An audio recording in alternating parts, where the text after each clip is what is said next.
All right, ladies and gentlemen, here's your recap. I will make Rasa return to the top line, so go ahead and pause.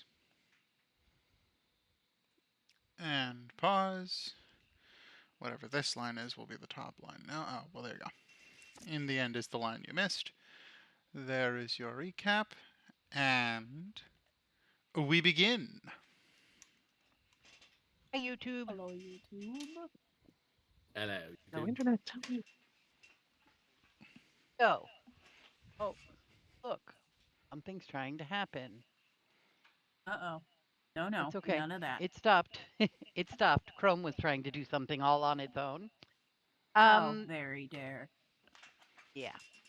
So, I would like to clarify from the recap that your information from Nighttime Audrey to Dusk was about 3 days, which you could infer then means that somehow Nighttime Audrey and Mrs. Scaros and or Jean will all be in the same place at the same time within the next 12 to 24 hours in order for this to get done in no more than 3 days. Okay. That Just saying. seems important. Well, I just know that you guys are on your way to the Unicorn and Toad, and nobody has spoken to Jean or Mrs. Scaros since y'all got back to town with Snaps.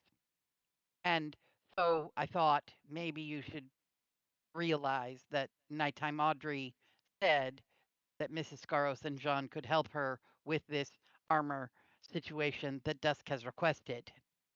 And so you could infer that either Audrey is going there or they are coming to Audrey.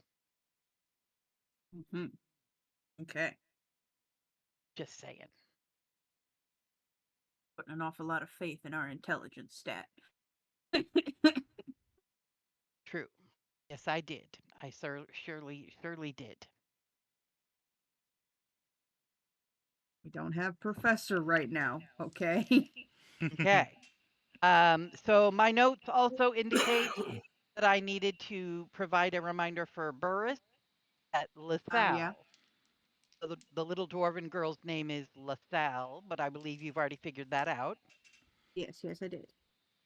And I would like to begin the session then by pointing out that Gilly was dropped off at the Peasley by Foggy, but there was no opportunity for Gregory to interject or role play or do anything about that. Does he have anything to add? Uh, Gilly's struggling a little with the whole having done that thing, so it will just be a deeply meaningful, as deep as Gilly will allow hug, for as long as Gilly will allow before ushering them to go sleep it off. Okay.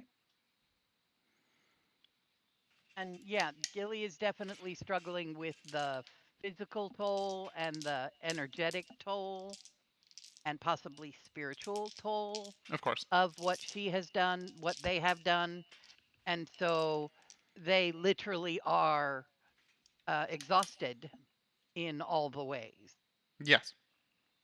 And so, yeah, just 3 days of sleep is really all it's going to take. Yeah. You would have had to pass Bringwe on the way in or out, and Bringwe would have promised, I'll take care of Gilly, don't you worry. Thank you.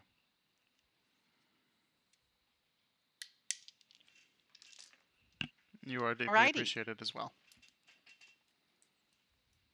So the party then went shopping and acquired some stuff. Nifty, nifty. And And intimidated a creep. intimidated a creep who Yep. maybe was not as creepy as you thought. No, he was definitely as creepy as we thought, just not in the way that we thought. Right, right. Sure. Not his hairy ass hanging out for all the world to see. Come on. He's a creep.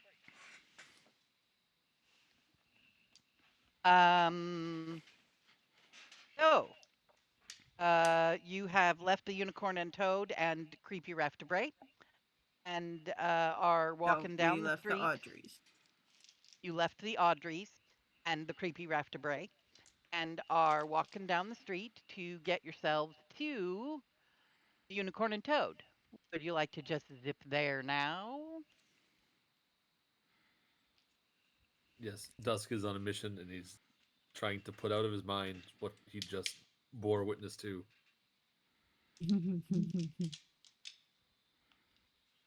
Understandable. Yeah. I have nothing to add. You might see like Dusk sort of like shudder, like just occasionally. It's like, ugh.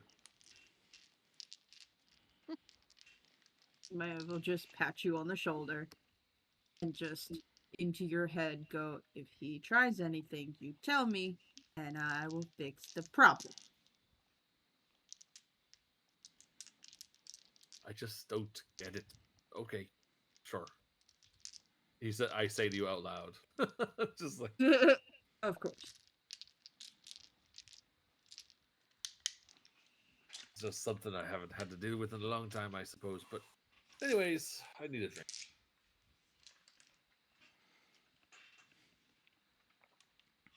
You weren't even all dolled up like Rasa had you with the honey.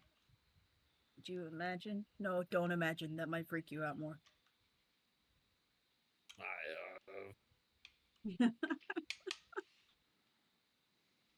Uh,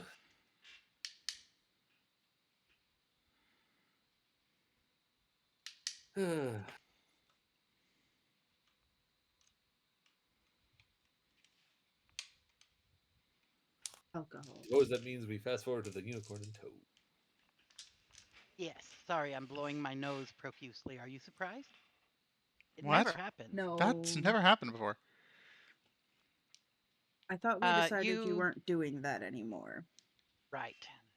So you make your way around past the rope works and up and around and stroll past Magda's cart, finding Magda sitting on the end of her cart with her feet dangling like a 10-year-old, humming a little tune to herself and doing some sort of craft in her hands with strings and sticks.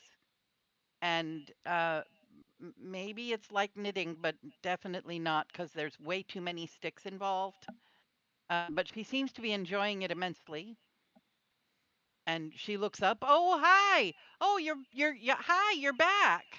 Oh my We are. gosh. Who's this? Just starts laughing. We're going to be doing this a lot.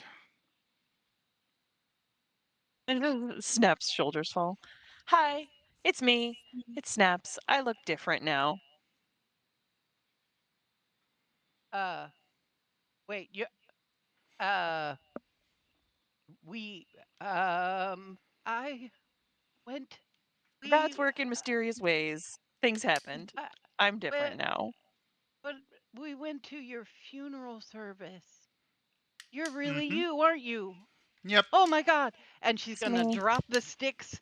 They will explode out of the strings that they were twined in like an exploding basketball. Just pieces go flying everywhere as it shatters on the ground. She jumps down from the cart, runs over and wraps herself around you so tightly you can barely breathe. She is a good 6 inches shorter than you, so it's awkward old lady hanging on you pretty much. Hanging on for dear life though. And clearly like With every shuddering breaths, trying not to cry. Mm-hmm.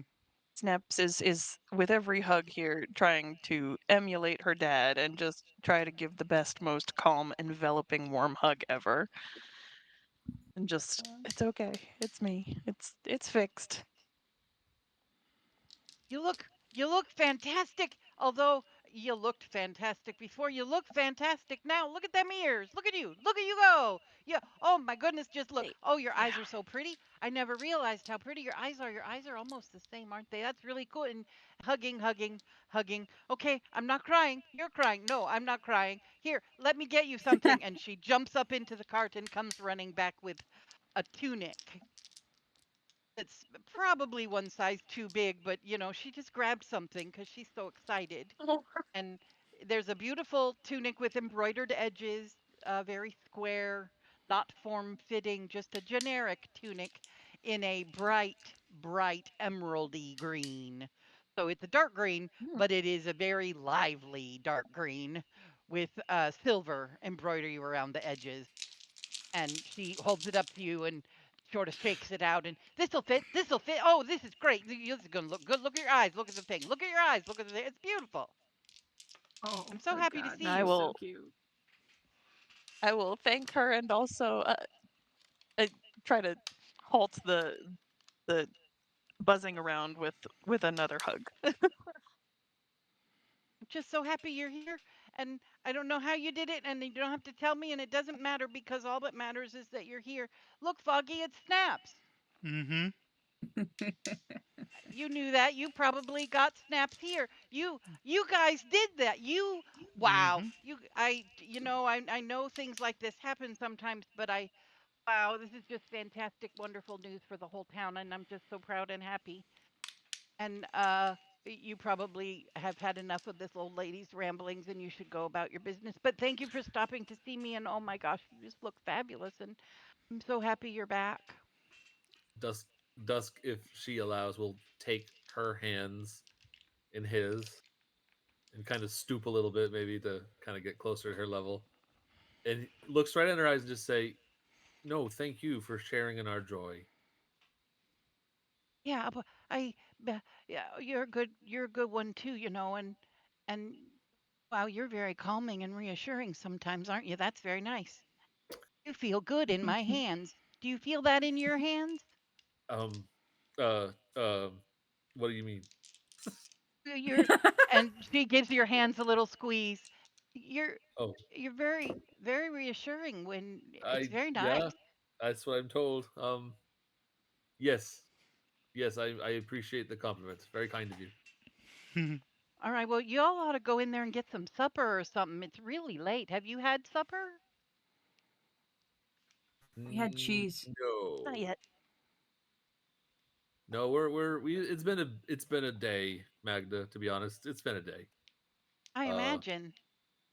so I'm sure some supper would be just what you know the doctor ordered, and some stiff drinks and some toasts to friends, past, present, maybe even future. Well, get on in there. I'm sure the artist will be really happy and could sell. Oh boy, Christoph, Christoph, and she goes running away down and around the back of her cart, which is, down the side of Yeah. a narrow gap between her cart While she is and the run side of away, Unicorn and Toad. while she is away for a moment, Foggy is just gonna pipe up. Gosh, she is adorable. Little old ladies can be She fun. really is.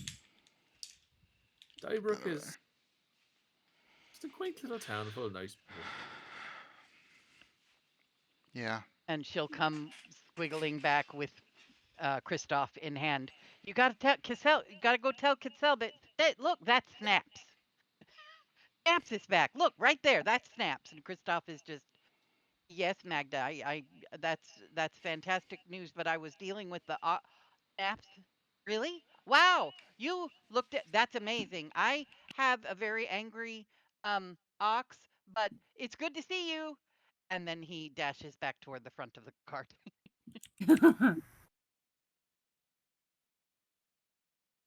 And at this point, you'll see that her cart is like shuddering periodically, like, oh, there's something really gone awry with that ox. And Oh Magda man. shoos you inside. Go, go, go, go, go. Artelis is in there. I'm sure Kitzel'll be happy to see you. Go, go, go, go, go, oh, go, go, go. And Maiev will kind Real of quick. hang back while she shoos everybody inside and just kind of stoop down next to Magda and ask if she can start making some warm clothes for everybody and how much money she wants for them. Warm clothes, like you're going to be traveling somewhere that gets colder than it gets here. Well, we already traveled somewhere that gets colder than it gets here, but just to have in case. Sure, I can work up some stuff like maybe fur-lined cloaks. I think we got some of those already. Like And she'll like gesture at her pants. Like comfy like this, but also warm.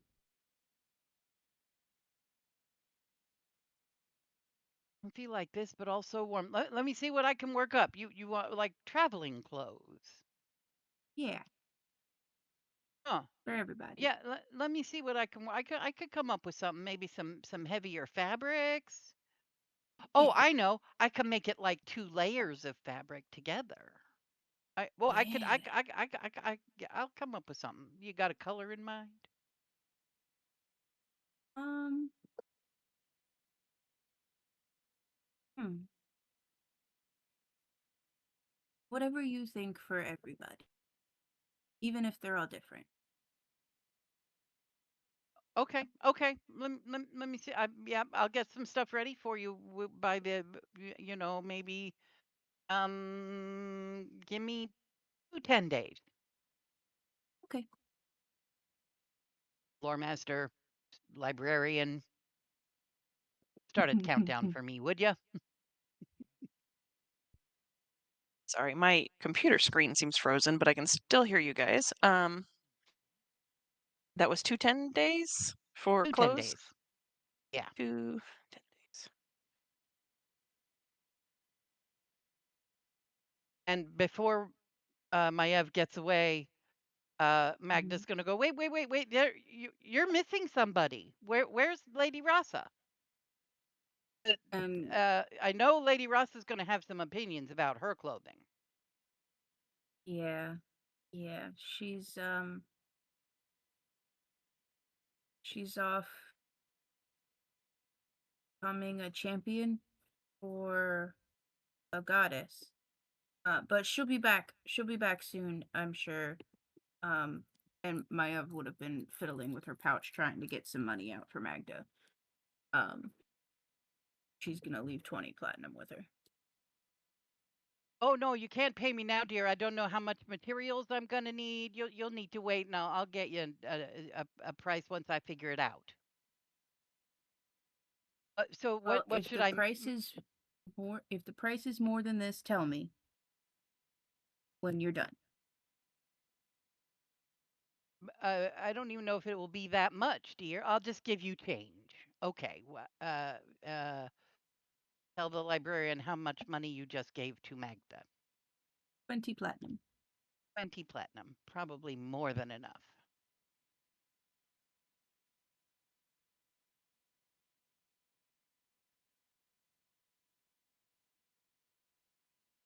I'm looking it up slowly but surely. It's in here somewhere. Clothes. Traveler's clothes. 2 gold pieces per set.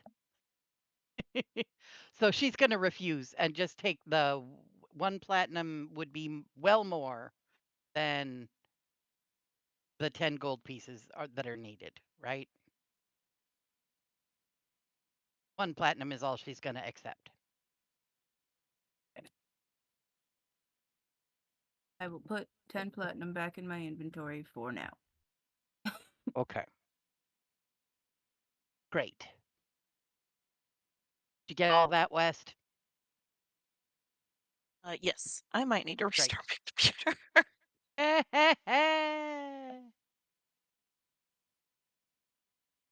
Shall we wait? Yeah, give me a minute. Hopefully, Okay. should not take Okey-dokey. long. For me. I haven't heard Sarah's voice yet. Is Sarah on the call? Sarah who? Your wife. Yeah, she's here. Okay. She's not talking because hi she doesn't there. have a character in the campaign right now. Well, I understand that, but I didn't hear her voice, and I was thinking maybe she decided to duck out on the session altogether. She's hanging. Okay. Oh shoot, I'm sorry, Yang. Gonna real quick do that. Y'all have been hearing too much background noise out of me, I'm sorry. Can't do anything about it for you, YouTube, but I had not noticed any background noises.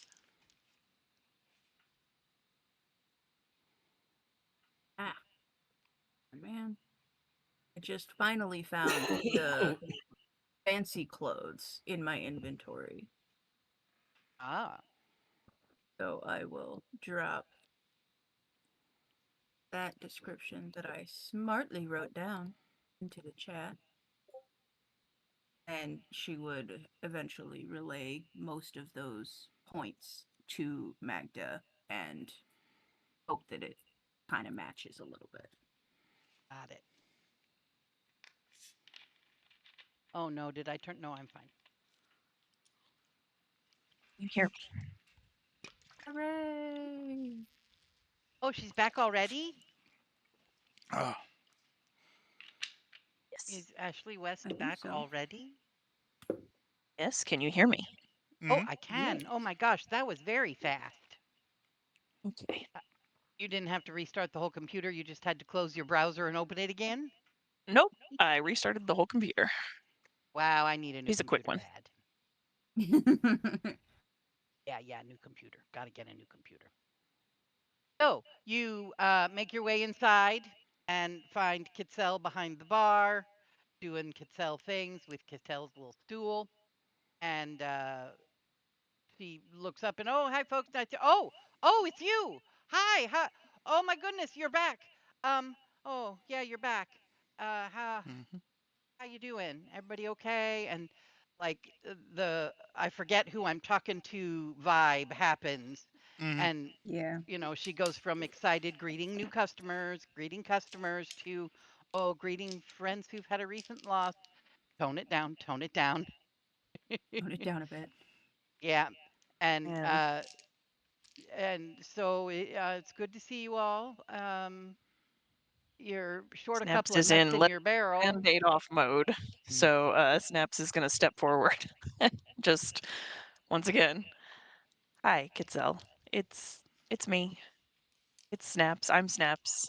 I'm back. I'm just different now. And there is a dead deer in the headlights stare for an uncomfortable couple of seconds while Kitzel lets that sink in. And she just slowly nods, stare eyes never leaving yours, slowly nods. That's a thing that can happen. Mhm.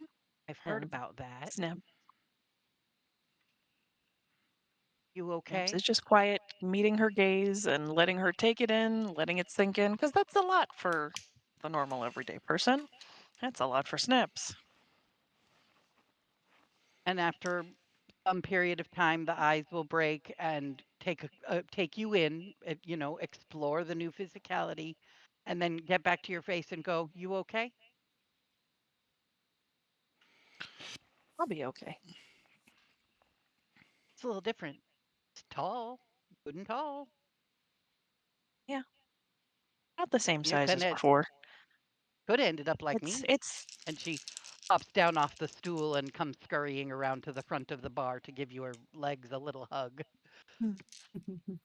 and I'll kneel down and pull her into a big hug.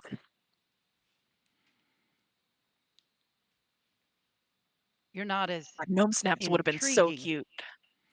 I know she's a You're halfling, not but as Gnome Snaps would have been so yeah.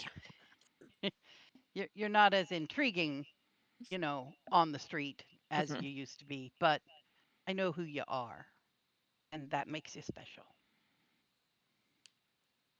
You want a beer?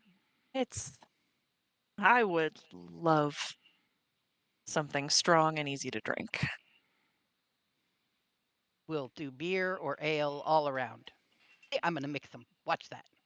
And goes Hmm. around and goes behind the bar, and she throws together a concoction of something that could be beer or ale and something that could be mead, and sort of mixes together a pitcher of foamy stuff and pours it into a bunch of tankards and just thrusts it out on the bar.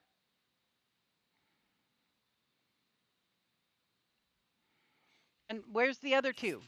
That smart guy, what's his name? Something about lunar, Aste. loon. He's Yeah, where'd he go? yeah. He's And Lady Rasa, where's she? Well, my goodness, you people they are are missing an awful lot of the apples from your bushel.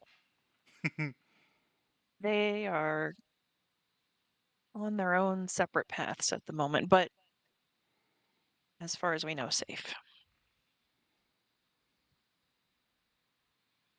Alrighty then. You know, people have their secrets. I know sometimes Lady Rasa writes letters that we send out that you guys don't see or write about, know about. You know, she just drops them off, and that's pretty interesting. And I guess that's okay. She can have her own little world. You know, okay. Well, here, beer, ale, tasty, sweet, foamy. Go. Food. You need Yes. dinner. All right, we're gonna get you some dinner.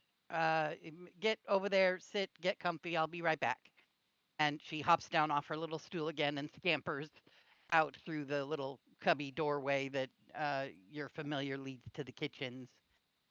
And after just a minute or so, you hear shouting, "What do you mean they're here?" And Artemis comes barreling in from the kitchen. "Oh my goodness, look at you all. And you're back. And it's great to see you. And Kitzel said Snaps is here? That must be Mayo you." just kind of points. Snaps does a And little wave. Artemis is just going to storm right up to you with her muscular, sturdy, slightly overweight form. Stomp, stomp, stomp, and slaps her arms around you, scoops you up off the ground a little bit, wiggle. You hear a couple of vertebrae go crackle crack. Might even feel a little bit good. Puts you back down on the ground and throws her arms in the air. Amazing. Just look at you. I knew they could do it. I knew you could do it. And Mm-hmm. she just studies the rest of the group. Uh, some of you aren't here, but Kitzel says that everything's fine and that's okay. And I'm sure everybody's doing great. And those of you who are here, I got lamb stew. Yeah, all Sounds around. delicious. That sounds wonderful. I'll be That right would back. be grand. Mm-hmm. As long And as they're she not Samity's sheep. stomps back into the kitchen, and she and Kitzel both come back out with heaping bowls of stew and a huge 2 loaves of crusty, round loaves of bread, and a little bowl with something fluffy and yellowish white in it that you could assume is either some kind of cheese substance or some kind of butter substance. Gets thrown on the table there. There's wooden spoons and wooden bowls and a couple of knives sunk tipped down into the wood of the table right next to the loaves of bread. It's just so great to see you. Uh, feel free to regale us with the tale of the. There's some joke to be made about Snaps not having a tail right now, but I can't make it right now. So make it in your own head and then tell me the story.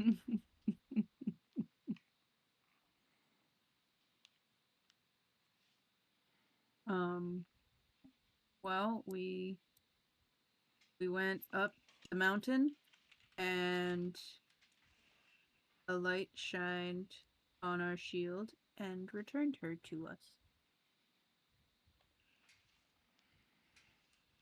Okay, Maev, I don't think you understand what telling a tale entails, but that's very poetic and all. But what happened? Well, and Maya's gonna look around. Is the unicorn and toad empty, or are there others? There's one old guy in the corner sipping on something and pushing the last piece of lamb around the bottom of his bowl. He seems, pretty self-involved. Okay. Um, so Maya will just gesture for Artemis to sit down and start going into vague detail, pointedly not mentioning any names or even saying Fire Crowned Earth Singer. She is completely omitting Gilly from the story.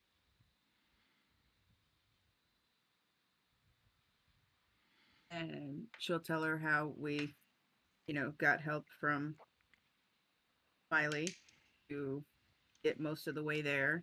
And that might have something to do with why Ross's, decided, yeah, I can be your champion. You helped us get our shield back. And how we met all of Snaps's clan and how they were all really, really cool. And that one sticky cub that was adorable. Mm-hmm. And the whole story, omitting Gilly. So you just say this lady in the temple did a spell and Snaps came. They made a body and Snaps is now inhabiting it. Yeah. Okay, this lady in a temple in the mountains. And then some lady in the temple in the mountains made some sort of teleportation circle or something to get you back home in the blink of an eye because you were only gone, Yeah. like what, 4 days? Yeah. Magic is weird. Magic is great. Mm-hmm. Oh, Jean and Mrs. Scaros are going to be so excited to hear that it worked, that you figured it out, you solved the Oh, yeah. problem. They're going to be so excited.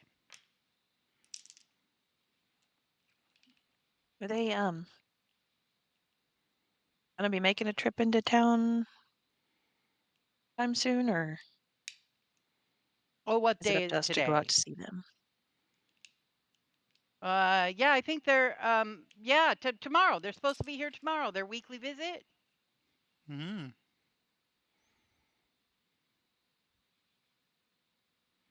Cool. I mean, if you need to see him sooner, you can always, go up to the homestead or I could, I got the sending stone. I could just get a hold of Mrs. Scaros and tell her to come now. They could be here in a couple hours if you want them here before Already morning. late. It's late. Let the They'll be here for brunch tomorrow if you just want to come for brunch. perfect. We'll bring the whole gang. Great. So, dinner is delicious. What are we doing? Naps is drinking and eating. There's a There's yeah, the there's a fair tankards amount of are drinking endless.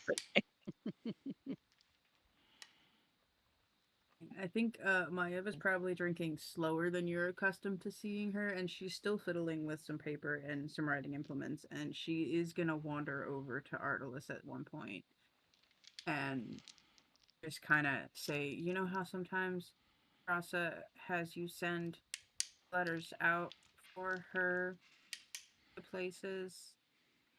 Yeah, you got a letter? I'll take it. Well, Where's it going? well, and she just kind of like folds these pieces of paper that are blank. It just kind of looks at Artelis and goes, "Can you help me write them?" Well, sure. You need me to put the pen to the paper, or do you just want some help coming up with what words to put on the paper? A little bit of both. All right. Yeah, I'm happy to help.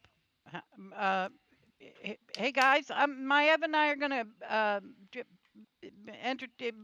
Kitzel, keep their cups full. Come on, and she'll take you over to a corner table, in an opposite end from where that dude is, and just sit you down at a Still quiet little stirring table his in the one piece corner, of lamb.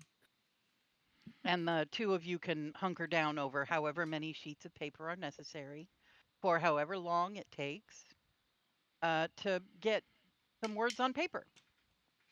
Cool.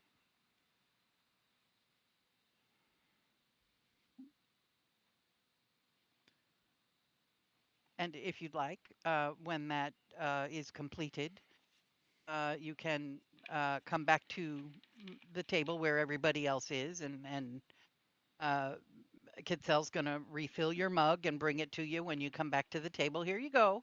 You need more bread. Bread is good. Bread is good. I'll get you some more bread. And Probably to help soak up the alcohol. Yes. While they were writing that letter over there in the corner, Snaps would have gotten up to kind of, not that there's any customers or anything, but help Kitsell with any cleaning that she's still drinking while she's doing this, but like looking to help and also kind of distract herself a little bit. Just, help clean the bar, the kitchen, the empty tables, whatever. Just yeah. Also, part of her Halo thing is that she needs to do a good deed, I think, every 10 days. So she's going to be doing like little things now and again for that. But yeah, she's going to get up and just help clean and also distract herself with that. Well, at some point during your ministrations, Kitsell will point out where the mop bucket is and climb up onto her stool and hop up onto her bar and sit on the edge with her feet dangling like a 10-year-old and watch you mop the Snaps. floor. Watch my beer, Kitsell, and she will mop. Occasionally coming back for a sip. It's so much faster with them long O arms. Wow. Look how far you can swing that thing. That's amazing. She's getting into it. Oh. And Burris, you wanted to or not wanted to? Did anyone ask Maiev about the letters she was writing, who they're to, what they're about?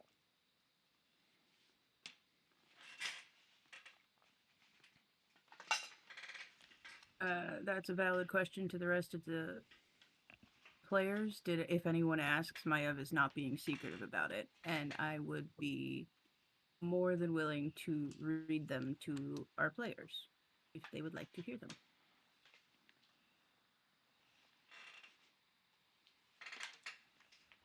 Clearly no one's interested. Or their microphones are all dead. By all means. Oh, yes. Well, West was busy looking for that. Yes, obviously. Oh Lord. All right. Gonna have to get that on the YouTube, Gregory. Yeah, I'm working Yeah, on it. I'm working on it. absolutely. Hold Getting on. into it. There it is. Lord All right. above. Yes, and below. All right. So there's a total of 3 letters, and I'm just gonna start reading. Oh. As just for player edification and potentially emotional damage. You bitch. Can we not? Hey, this is me. All right. So the first one, Lady Morena. Oh. LaSalle is quite special, and yes, I addressed it to Lady, not Countess. LaSalle is quite special. She has a very bright future ahead of her. It will be filled with smiles, laughter, and love. My home, Equinshire, is west of Silvery Moon near the borders of the Evermoors. Like my friends, my home is a collection of many different kinds of people. You will all be welcomed, and I think LaSalle would like it there. You should take her to visit. My husband Gerald and my son Sigibert will take care of you all while you are there. There's plenty to see, and so much for her to learn from my people. There are all kinds of skills and stories there, enough to entertain and teach for years. When you arrive, just tell whoever you find first that you're here to see the Boulder Sorrow family. It's a tight-knit tribe. They'll point you right where you need to go. LaSalle might even find she wants to stay there, which would be absolutely wonderful. Also, Rasa is doing great things for everyone she meets. No surprises there. She is living our oath to the fullest. Maiev.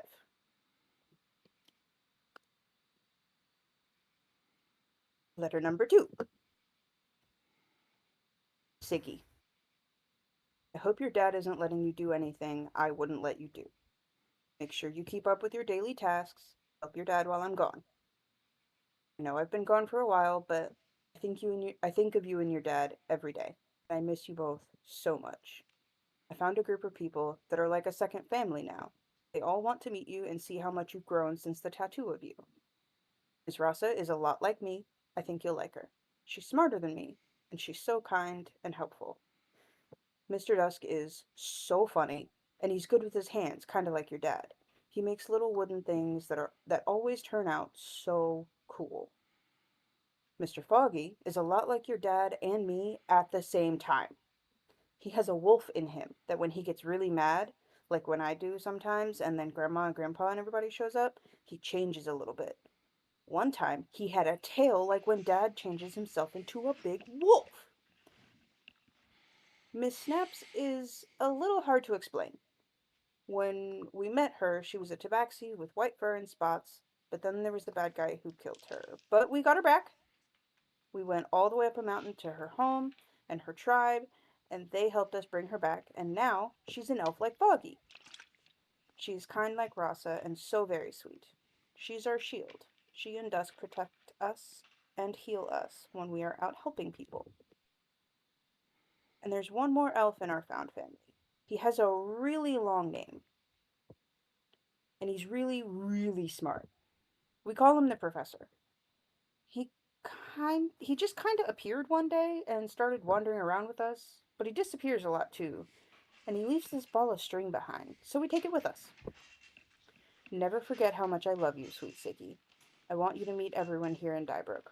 One day, we will all dance at your wedding. Stay off the roof. Love, Mom.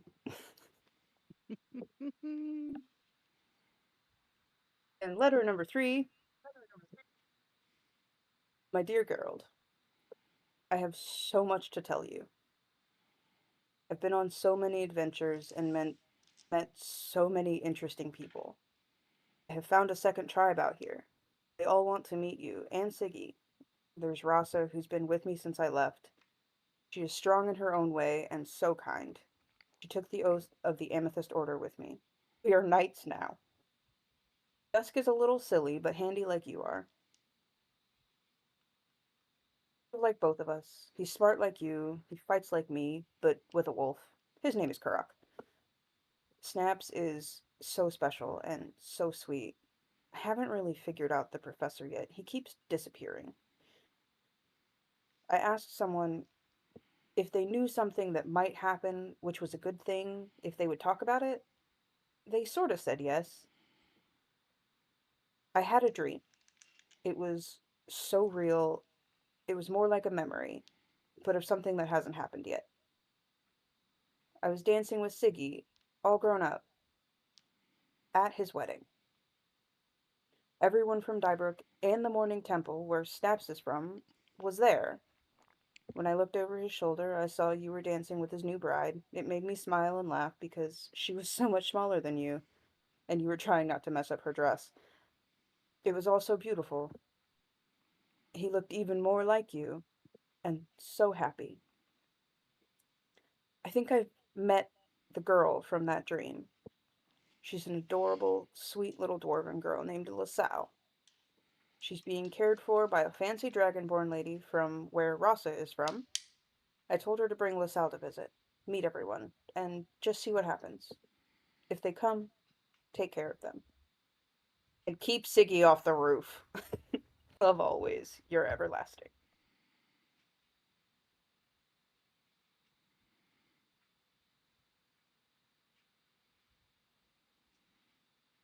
Love it. That's all the things.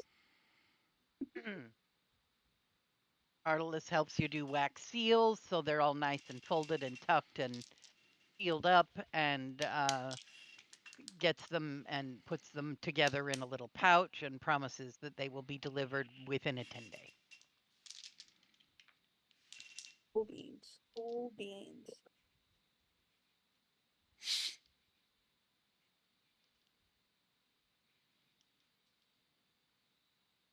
Alrighty. I have no idea how much the postal service costs, so I just give her 5 platinum. No, she won't accept that. She will take 3 gold. God damn it. I have too much money.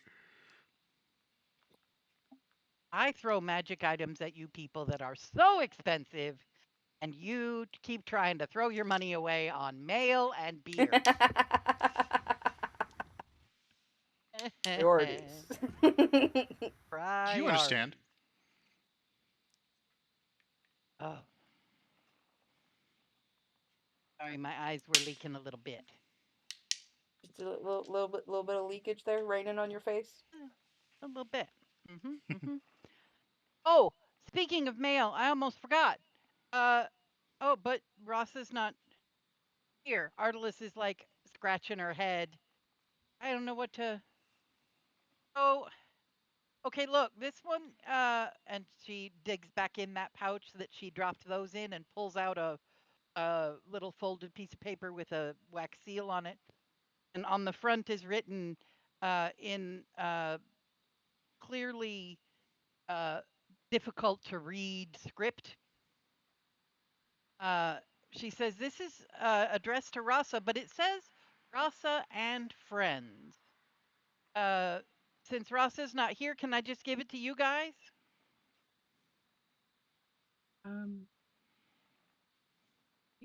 Yeah. Yeah, we'll hold her mail for her. I mean, it's addressed to Rasa and friends. I assume that's you guys, right? Oh, right. Yeah. Yeah, I guess we count, right? Yeah. Difficult to read script. Is the Momdar going the fuck off? Oh no, something went wrong. Let me try a different one. Whoopsie. Does this one work? No. I can see the title. Something went wrong. Well, that sucks. Ooh, Let me find it. this PDF is still being processed. Yeah, I uploaded it weeks ago, so that's a thing. Oh, Mm, yikes.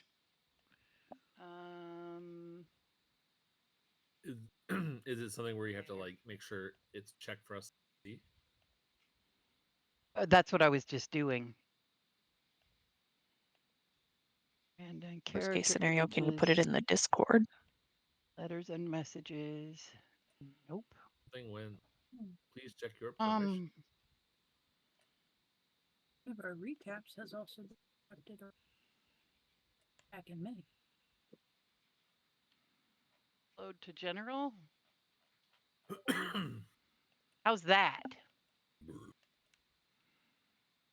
Ah!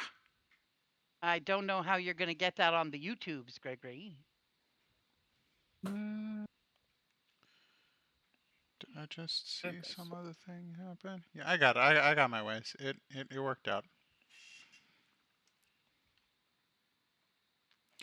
Okay.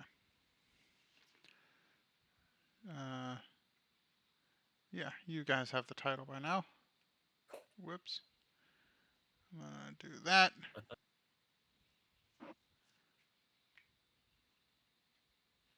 I should actually probably slightly zoom this in for ease of reading. There you go, people. And I will read it aloud for ease of narration. Ah, okay. It's addressed to Lady Rasa and friends, Luscateria, Dybrook. Hi, Rasa. Your fabric's due to be completed in about 10 days, but I'm having trouble sourcing an ingredient. In parentheses, she's written Essence of Darkness, which needs to be added to the dye mixture in about 30 days or so. As I understand it, the most notable location from which to obtain it is in Raven's Bluff. That's located in Faerun on the western coast of the Vast, up at the mouth of Fire River, where it meets the Dragon Reach. It's not cheap, but you can apply whatever you spend toward the cost of the bolt of fabric when you come to get it. It should be about 2,000 gold pieces or so. The bolt of fabric will then only be about 3,500 gold pieces. The new shop in Okarthel is just a little stall in the market area, but you were right. These people were quite welcoming and everyone has been so kind. Looking forward to seeing you all again soon. Akoria. Oh, she's doing great. Well, hmm.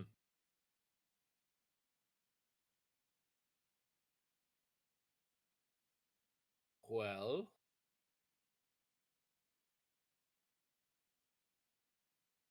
I'm sure Lady Rasa would be happy to know that all projects are proceeding in her absence. So, do we have to write back, or do we have to make the trek to Okarthel?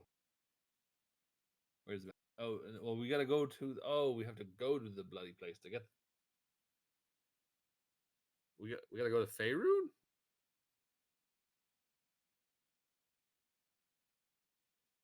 To get an essence of dark.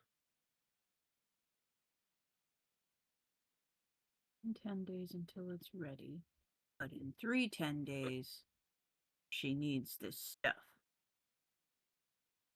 Oh I boy. clearly don't understand fabric manufacturing whatsoever. I don't either. Essence of dark. It gets dark every bloody day.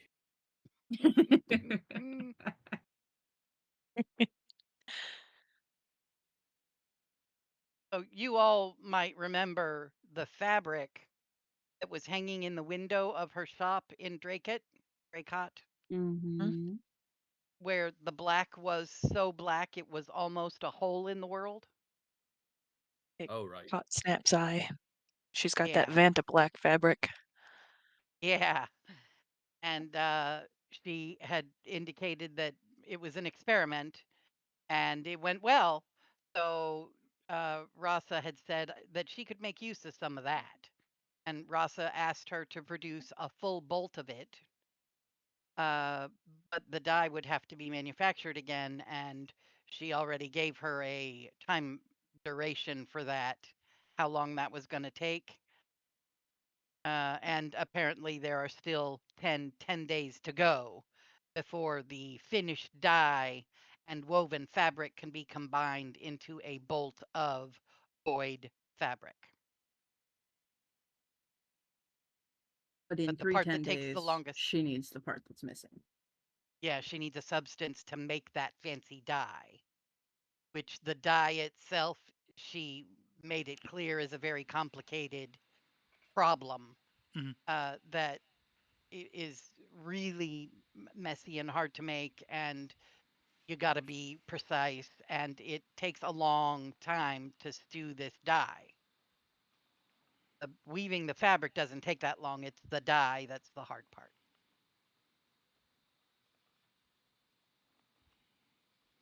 Well,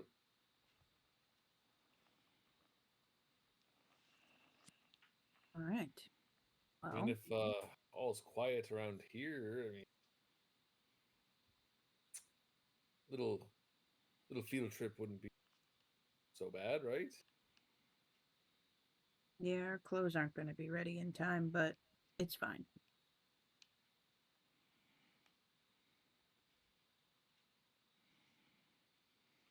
There was a way to get to there faster.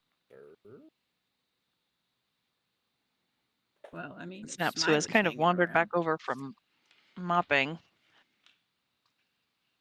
Mm-hmm. Um,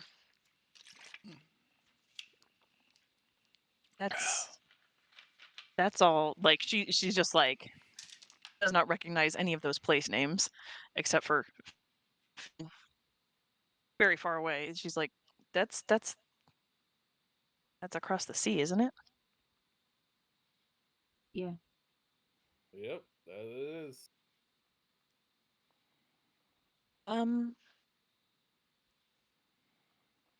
mean, I might know some people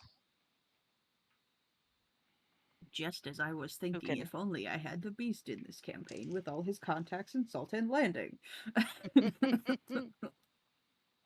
do you know, Snaps? And Snaps is gonna cast sending. she does it again. I didn't That'd be plan for great. this. Hold on. Let me get my guy on the horn and see if you know. I know a guy.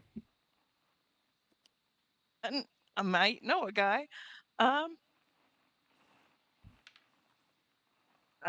Yeah, she's gonna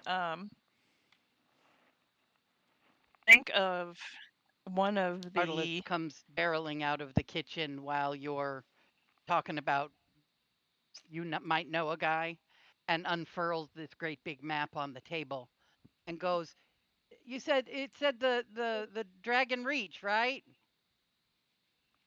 That's over here." It's a long ass way away. Oh, yeah, it is.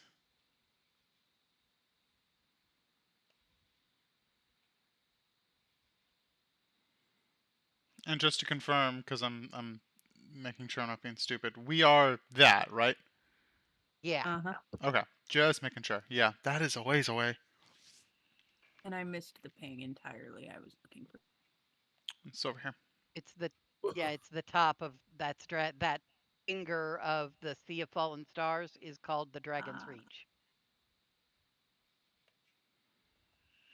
Ah! Jeez. That's Well, a long way away. all right. Wow. Hmm. That's a bit more than a field trip. Tis. Not just hopping on a boat and paddling across the pond, as it were.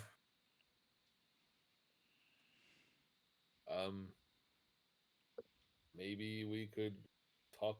I could reach out to Orthar and see if because he's got his little teleportation thing that he used to dispose. I mean, surrender that evil artifact. Maybe he knows how to get there from here. That's a fair point.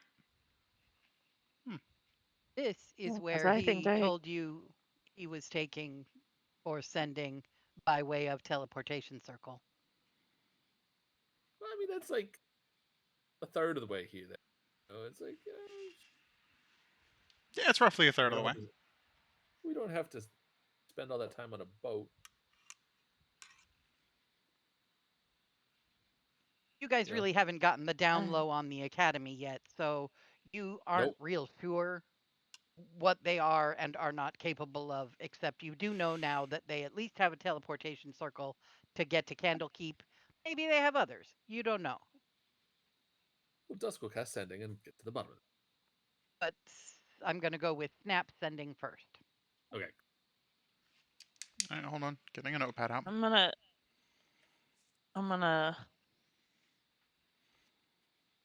call one of the folks I know with the Blue Claw clan.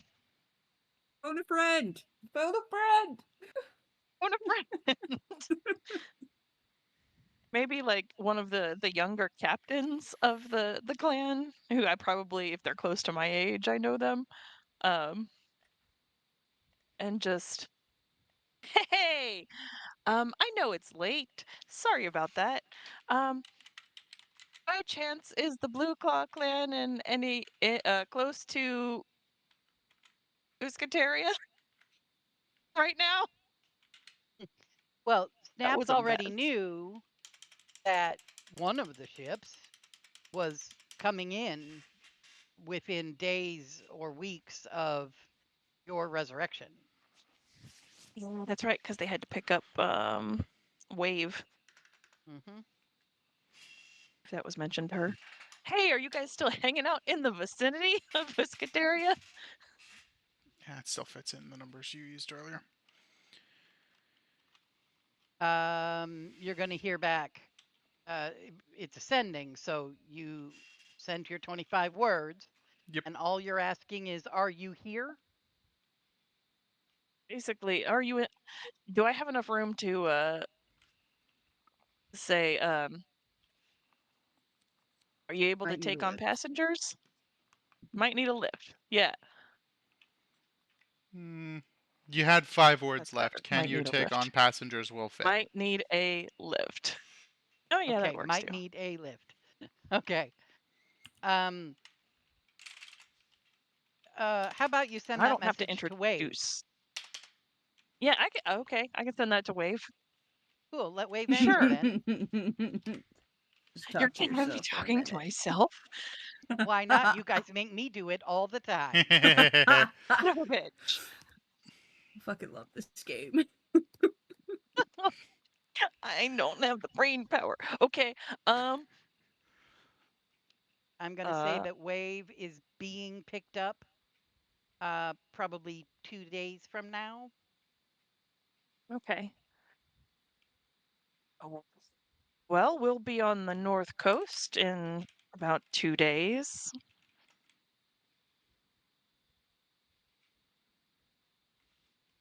I'm sure we can swing down the coast if you need a ride. 24. Let me know. Let me know is one word. All right. Yeah, the 25 words Yeah, is that was more a about weird late night duration call. than number of words. So let me know would fit in there just fine. Gotcha. Let me know. All right. So the possibility of a ride on a ship with Wave of the Blue Claw clan has been established but not confirmed. So that's a thing that you could choose to do, maybe. Of course, you didn't ask the Blue Claw clan where they were going, nor did you tell them where you want to go. But, discussions could be had. Snap's cheeks are very pink. She's had a bit to drink.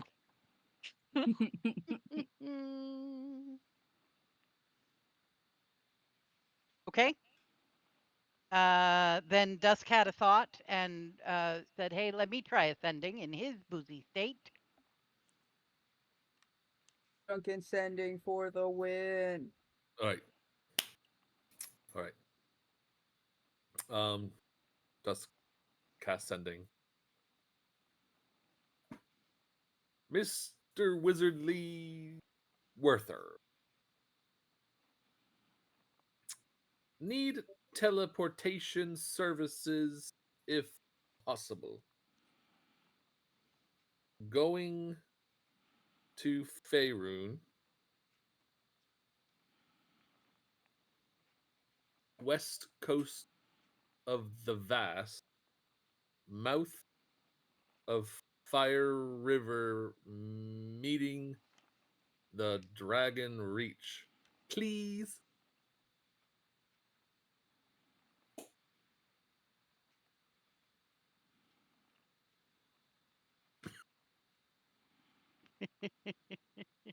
Please.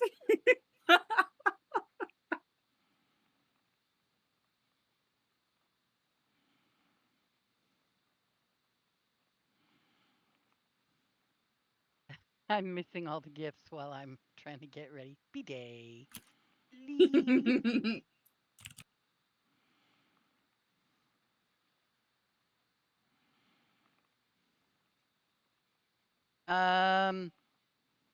You get back. Oh, it's the dusk. Dragon Reach.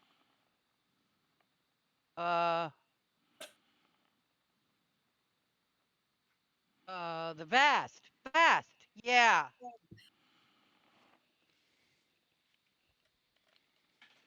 I like ale. Oh god, he's drunk too.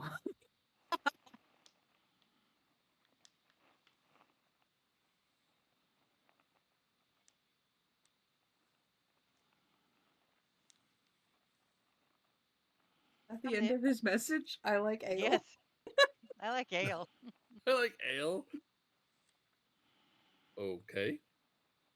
He said the Vast, and I like ale. Yeah, the Vast. I like ale. That's pretty much what you got.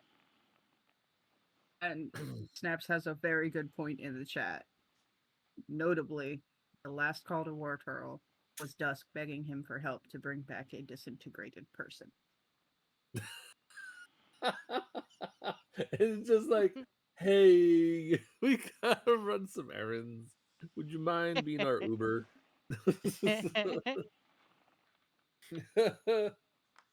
I'm assuming I have not used any spell slots today, so I'm just gonna go ahead and assume I burn another sending. Rein it in, buddy. Rein it in. Asking for a And favor. I'll be Here we like, go. What's wrong, buddy? Snaps is alive. We're happy. You seem down, brother. Come to Dybrook. I'll buy you around. We can talk business later.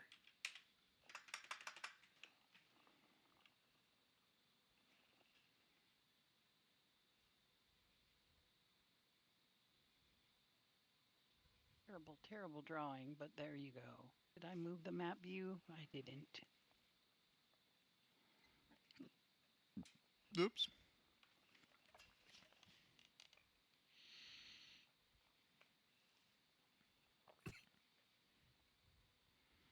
Oh, you just asked him what's wrong? Yeah. And invite him to come get drunk.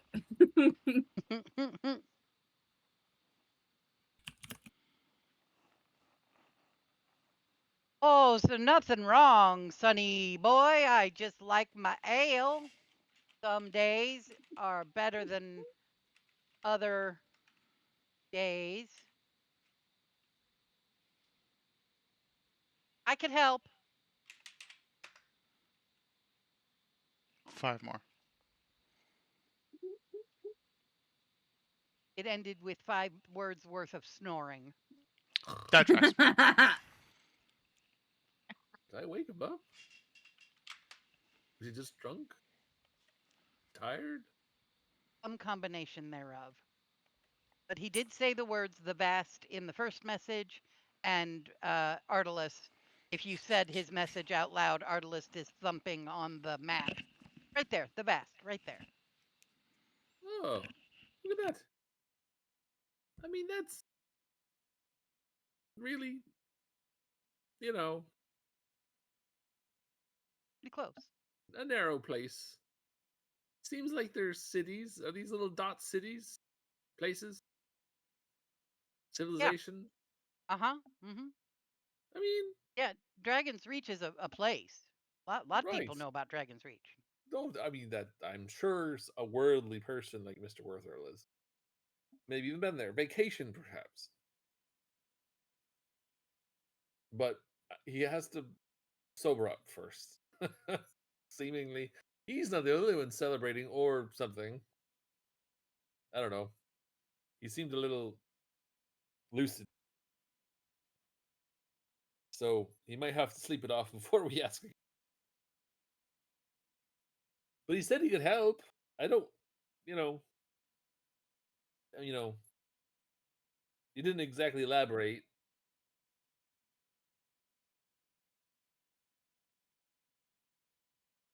Yeah, if he can help get you there. I mean, it's pretty far away, but Raven's Bluff, some people call it the Living City. It's a, you know, it's a like a metropolis. It's a whole big city, like Waterdeep. It's a city. And Dusk will kind of like, I don't remember if I've been to Waterdeep. I'll be honest with you. Is that like an underwater city? Wait, No, there's it's an on underwater it's on the city? Sword Mhm. Coast. Waterdeep is on the Sword Coast. It's Oh, here. oh, oh, yeah, there it is. I see. There's a lot of words on this map, you know. Yeah. A lot. It's a good map, though. It's a really good map. It's a big map. It's a very big map. And I told you where I'm from, right? Did I tell you where I'm from? Somewhere over here, right? And Artelis thunks their thumb on the map Huh. about right here. Man. Well, it's closer than that place. Don't know if we got any darkness of essence or whatever essence of darkness in my way, so might as well stick to the plan if we're gonna see this out as like a last favor for Lady Rasa. And I guess Not a last technically favor. not last favor. Sorry. A until Favor. next time favor.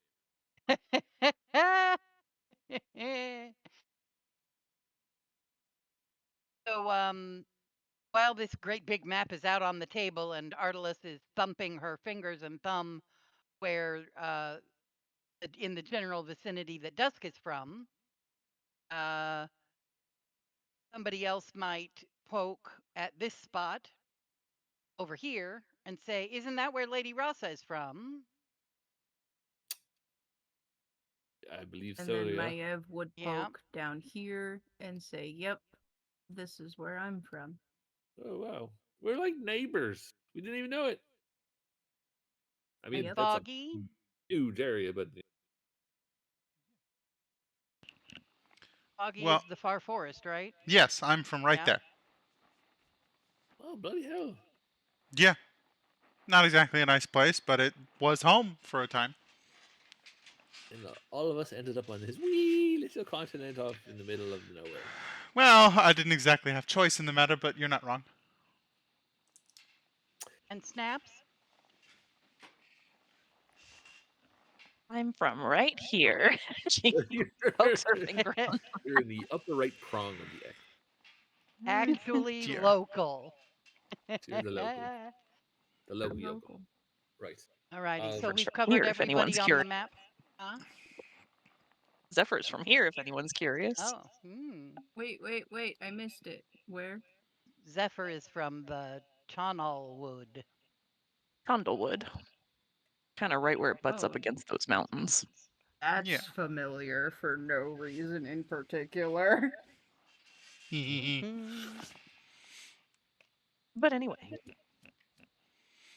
I'm from right here. Alrighty. Ayla was somewhere in here. There's a tall What's in trees there? or something. Ayla was around here. Ah. I can't remember where Little Bit's from. You were Somewhere from over here. up here. You were near the upwind up Candle in Keep. Serpent Hills. The Reaching Woods are here. Your Yeah, tribe there's the Reaching Right wandered Woods. there. around. Yep, right there in between those two 'cause- pieces of land. Yep, yeah. those two forests. Hell Her yeah. clan seasonally traveled from one forest to the other. Right. Well, Genuinely don't So remember anyway, where everybody's had a time, We don't know everybody's that. like, "Oh, look, this is where my house is. Look, this is where my house is. This is great. We love big maps. Big maps are nice." And eventually Artelis was going to roll it up and take it away and put it back in the kitchen. I feel like that would be really handy to have if we ever, had a tracing of that, or I don't know how you reproduce. That would be really handy to have, wouldn't it? And especially in the homestead. Yeah, y'all need to find somebody good with cartographer's tools. Damn it. We definitely did. We had a group squirrel moment. It was great. Yeah. It was fantastic. And Mm. only for the people that live in my house is the note in the chat that says I mean, somewhere off in a distant time and place, a half orc named Thok. That's the map that keeps with him. Bradley. I'm good at driving a cart. Does that make me a cartographer? I hated that. Artelis just raises one eyebrow and looks at you.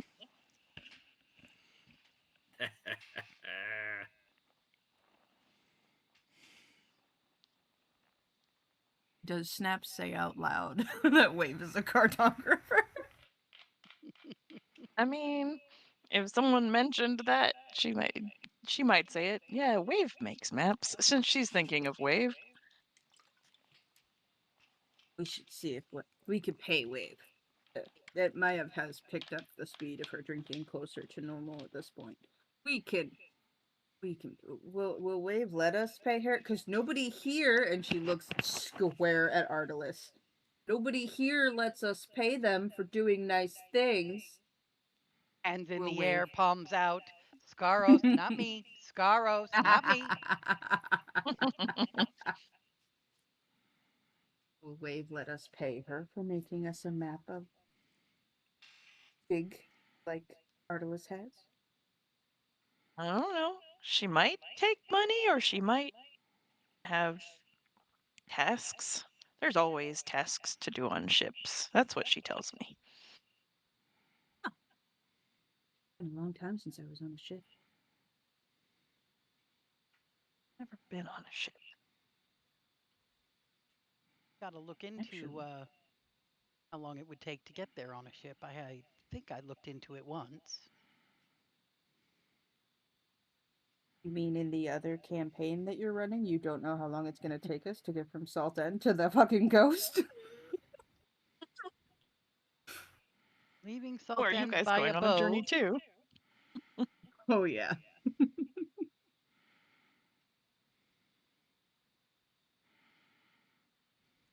And Beast has laid eyes on the Waves ship, and it's perfectly safe.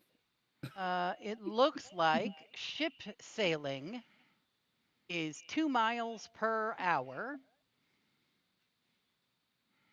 But I do not know how many miles you are from wherever the Blue Claw clan is headed next, or where they go because you ask them to, or whatever. So I would have to do some math to figure out the actual distance. But it only travels 2 miles an hour, so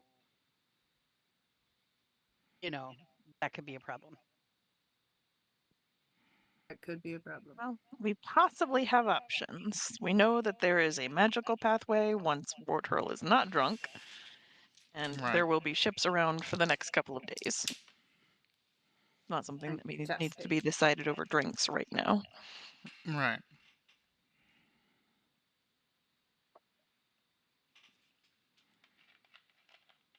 Cool.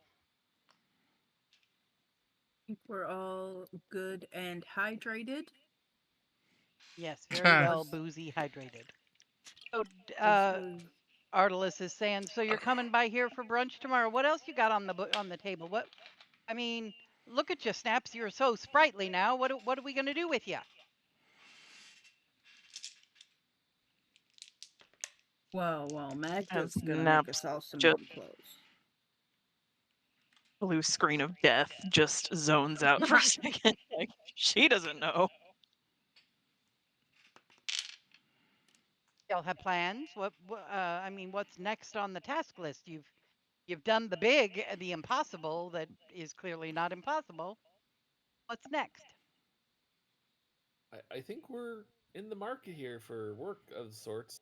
I mean, if one thing that Lady Rasta gave me before she departed was the sending stone to be contacted in if Dybrook's in danger. Oh, you got my sending stone. Right, yes, I have it right here. And he holds it up and Oh, just sort of so like, if yep, we need you, I could just give you a shout out. That's great. That was 100%. very Yeah, kind of her to make sure one of you had it. of course. And we He will is answer the kind. call just like anything else. But we're things are kind of quiet from what we heard. We're just trying to keep our ears to the ground, and I think we're just suffering from our success, I suppose. But I was going to pitch in to help with anything around the town. That I want to learn a little bit more woodworking, not the carving type, but the actual building of. Feel like that's important. Could be of use. But And Miss other than that, Scarles doesn't let you take money. But will the theater guys take money for fixing our house? oh right, yeah, it was an incredible kindness, generosity that, frankly, needs some sort of repayment. Hmm. Well, from what I gather, Artelis says, from what I gather, the guys that have been helping out at your house are some of the guys that usually travel with the theater group, and they essentially live in your barn when they're in town. So I suppose they were just, maintaining their own residence. I guess that's one way to look at it. We really ought to set up like an extra house then, if we've got kind of rotating permanent house guests. Maybe like a They can homestead. have real beds. Right. Well, And we could serve breakfast every morning. It'll be a homestead breakfast and bed. That okay, would you be so people have cool. some short memories, or maybe Kitzel put a little too much ale in front of you all, but your barn has been kitted out for these people. And you have an outdoor kitchen that Bethany uses when those people are in town. It could Oh. always be fancified. Well, Fancified yes. is Spruced up. good. Yeah. Yeah. But, they would happily fancify it themselves And if then you they let can 'em. leave with their pockets a little heavier. Hmm. Mm. Well, there you go. And I think Maev is probably just gonna have a moment of our homestead is doing the thing that we wanted it to do, even when we're not here. Yeah. It is.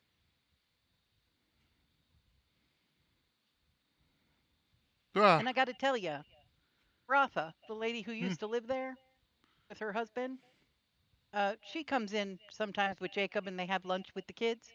Mm. And she's popped over there and had a look every once in a while, and she's pretty impressed. She's really excited about the orchard that you planted. She thought that was a really neat way to change things up. Yay. Instead of just growing stuff for the rope works, you're making food. She was pretty excited about that.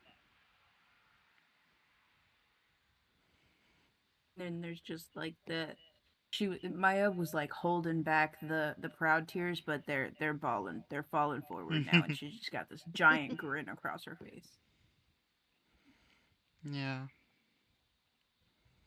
Change is difficult, but change is good.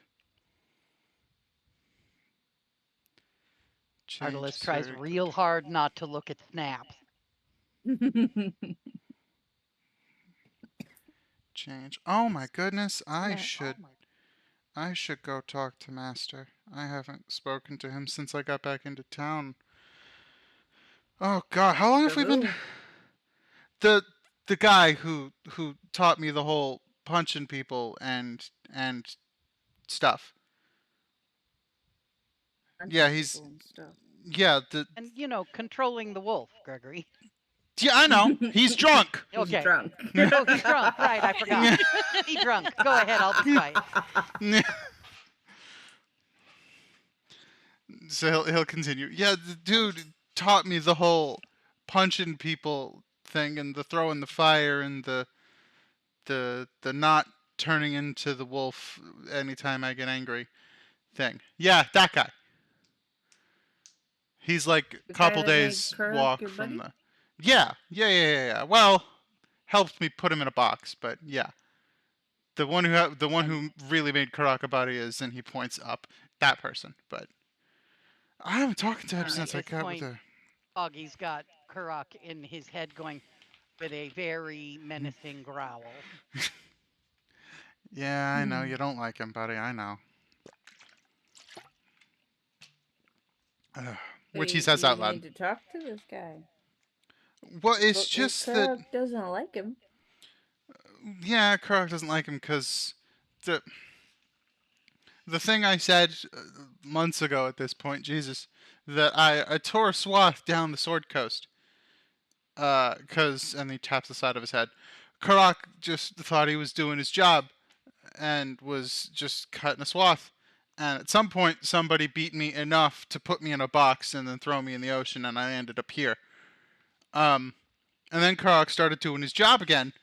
He saw this dude, and he was attempting to do his job on the dude, and the dude was better.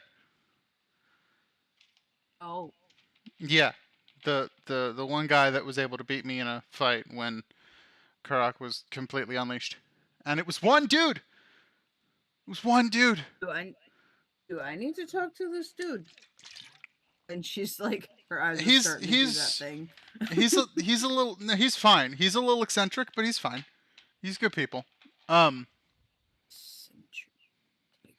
Yeah, that's a big word. I Drunken have D&D not people, you're welcome. I have not trusted myself with alcohol and been drunk in a very long time. And Maya just like throws an arm around Snaps. This is the best reason in time. Mm-hmm. Dusk would be like, wait. DJ would be like, hold up. Yes, sir. Is a swath another type of fabric we're talking about? You're cutting swaths all over the place. No, it's that is me attempting to use kinder terminology for um the bloodbath I created. That was not a literal tub full of blood. I was about to say that would Just to get ahead of you on that one. Something of a All right. murdery rampage. That's Yeah. all right. Okay, Well, it wow. was an intermittent murdery rampage, actually. Yeah. It was an You had to stop and accidental catch your breath. intermittent. You had to Accidental like, As God speaks murder. to us. you had to like Yeah. sleep, right? I mean, Well, yeah, it was sleeping, and I wasn't always a wolf because back then, and technically now, the thing that I had was their effective way to bullshit manufacture. From what I understand, their attempted way to like bullshit manufacture like druid wild shaping in people that aren't druids. Um, which meant the trigger couldn't be the moon. And then he shrugs. I don't fully know everything, and even then, that's bits and pieces of stuff that I heard offhandedly before it was done to me. ooh. Yeah, it was a lot. So basically, anytime someone, even as a joke, claimed that my mother and father weren't married, if I was in the right headspace, all of a sudden I would blink, and then bad things happened. Well, But they we're past shouldn't all be that now. talking about your parents. Well, you know.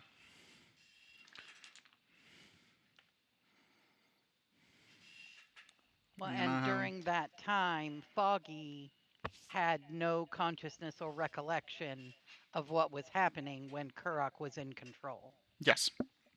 So literally, Foggy would settle somewhere, finally get the nerve to make friends with somebody, and then wake up bloody 3 days later, not knowing what the fuck happened. Yeah. Character has told this story before. Player didn't feel the need to reiterate Yeah. it. But thank you for doing it anyway. Yeah, I wasn't sure if the rest of the players remembered. Yes. It's ringing the bell. And there's also a chance that YouTube wasn't present for the storytelling, so that is a good point. There's It was. always a chance that YouTube wasn't present for story time. Yeah. Wow. Yeah. I mean, there is an entire campaign that YouTube has missed. Yeah. Wait, Sorry, we YouTube. are we going to go beat the stuffing out of somebody, or was No. I just want to pop down and say hi. See if he has anything else he could teach me, because he taught me like 80% of what I know about combat. I was training to be a soldier, of some kind, but with like swords and bows, not physically beating the crap out of people with my hands. So he didn't need to teach me things like spacing and timing, but how to physically throw a punch and stuff like that. He taught me all that. Is he here He's here, sir? on this continent? He is on this continent, yes. He's on this Let continent. me illuminate you. Yes, please, Mama. Illuminate, please. Because I was gonna Illuminating. start to Illuminate. randomly throw out a duration of walking, but I actually don't know how many days walking it is. Mom does. It's about 6-hour hike through Oh, the okay. woods. Yeah, I was To gonna get say 2 there. days walking. Yeah, 6-hour hike. I think I had written somewhere. Oh, God. That'll be southeast into the woods from the homestead. Your homestead. So this is the wrong map. Hold on. You need to be on Oopsies. this map. Ah. So, finding your homestead here and traveling from the homestead that way. And I will say, as fabulous as all of our maps are, this particular continent is not quite to scale. Yeah. So the distance literally from here to here and actually slightly off the page, you're headed there-ish. Okay. I don't know if you can see where I'm pointing out into the white Yeah. background. Yeah. We You're can see you're it. headed out somewhere over here. But it's a good 6 hours to get there. Um, After brunch? Yeah, after brunch tomorrow. I need to. Yeah, I want to at the very least go check in and see if maybe he has something new to teach me, or well, just to say hi.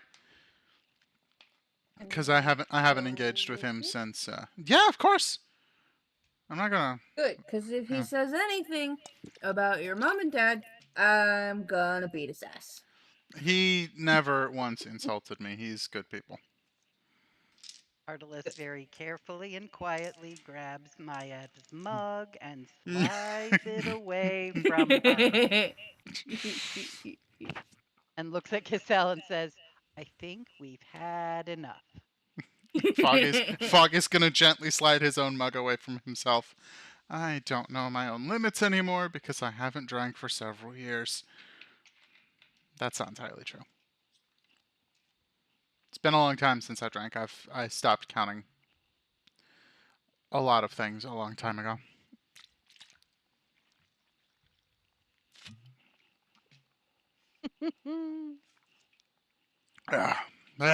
Cassell hopping, reaching, grabbing for the mug as Snaps is swinging it out of the way to get that last dribble out. You were faster when you had fur. Give me that.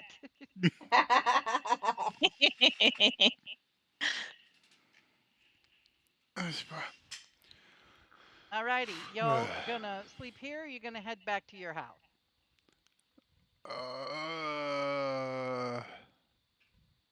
Is Dusk safe to drive? Big guy? Wine drinker is safe to go home. If you brought the cart, did you bring the cart? I'm pretty I sure think- we Did brought I the think card. bring the I cart think we brought the cart. into town. Yeah. Yeah. We Wine rode- drinker yeah. knows how to get home. No Yeah. problem. Yeah, wine drinker Yeah. can really hold her liquor. That's good. Wine drinker's got a lot of practice drunk driving. And then you have Jezebel to help her keep her on the straight and narrow when necessary. Yeah, I'm Yeah. not really driving the cart so much as just telling the horses to stop and go. I suppose that's fair. But, you know, if we want to just pass out here, I'm sure the homestead would be fine without us for a night. Plus, I don't know, was there any other? I mean, it would be easy. It would be easier. Well, we gotta go. Do we have to go back and get anything before we trek out to see this master of yours? I can't imagine you all kitted up for hiking through not the quite. woods No. to come to town to go shopping. Yeah, I mean, my armor's looking real shiny, but that's about it. We can either sleep here or go home. If we sleep here, it'd be fine. And then in the morning, not in the morning, after brunch, we can tell Jean and Miss Scaros that Snaps is back, and then Yeah. we can go home and get all our stuff, and then we can go back out into the woods, or we can go home too. Sounds good to me.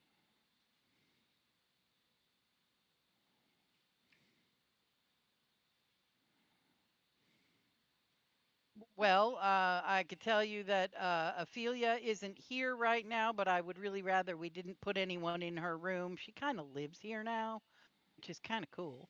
And then She is pretty cool. Mr. Creason, the guy that was in the corner, he's gone to bed, obviously. He's in the room directly across from Ophelia. But you could have any of the other rooms if you decide to sleep here. Otherwise, go home. I'll see you in the morning. But you can't stay here. You can't stay at this table anymore. Go to bed. somewhere. Closing time. Giselle and Christoph would like to go home. Yeah. They should go home. They should go home. Did we? And Mayev's gonna start drunkenly looking around, making sure that we cleaned up after ourselves. She saw Snaps cleaning earlier. Yeah, Kitzel's been slowly clearing the table bit by bit as the evening has progressed. Let's go put the horses to bed. Go home. Yeah. Go put the horses to bed. Yeah. Yeah, that way you can come back here in the morning without them so that you can go straight Yes. onto your hike from here. Yeah. Great. Twinkle, twinkle, twinkle, twinkle. Time is a fun soup, and you all are eating it with a fork. And you arrive home, and the boys are already asleep in the barn. Amity is clearly tucked away wherever it is that Samity sleeps on the sofa. And you sneak in quietly so you don't wake her up. And, somebody ties the horses off, and y'all go to bed. Unless there's anything else anybody wants to do before sleep. Yes. Snaps would help put the horses away, and then she will peel off from the group and fuck around in the kitchen for a few minutes. And once she has achieved her goal, she will then stumble down to the bedroom. It would not have taken her very long.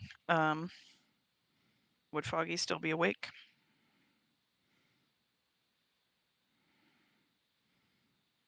Augie. Huh? Gregory, are Sorry. you Muted muted? yourself, brother.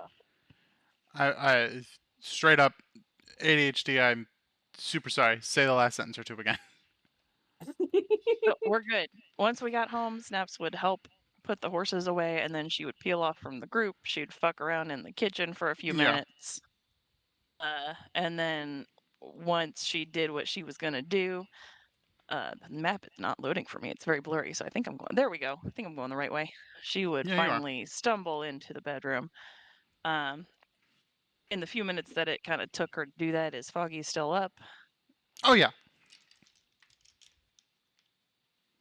He's gonna see her walk into the room and just kind of stand there looking around a little bit dazed. And she has drunkenly pierced her own ears and Oh, healing Oh. worded them to heal them fast.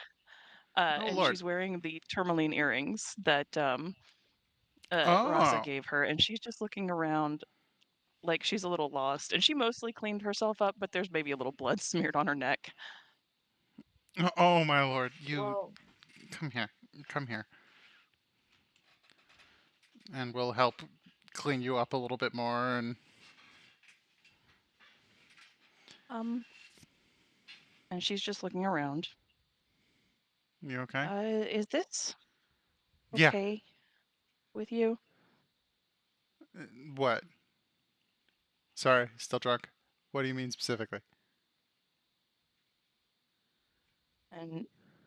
And she kind of takes a step away and she gestures to herself. Is this okay with you? He'll take the step in and then just grab your hands.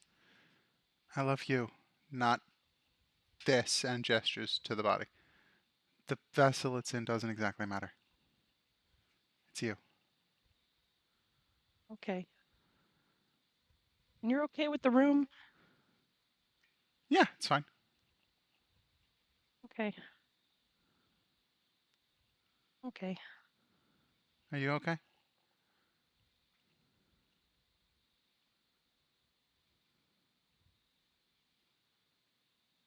And she's just kind of staring at the bed. I don't want to wake up again like we did the last time. Hmm.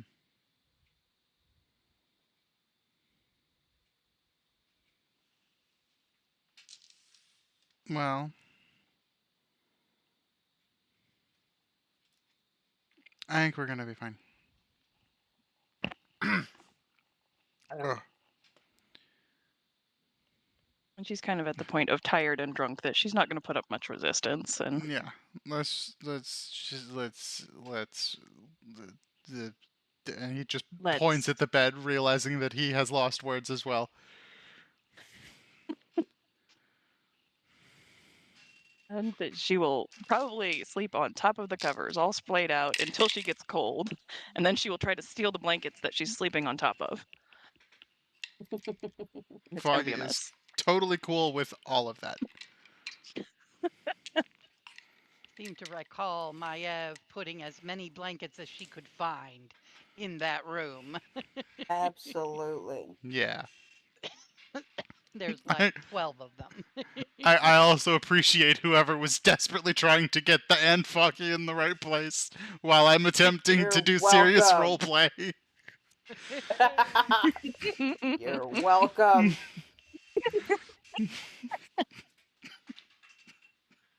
Oh, Thank you for that. oh yeah, Sleep time.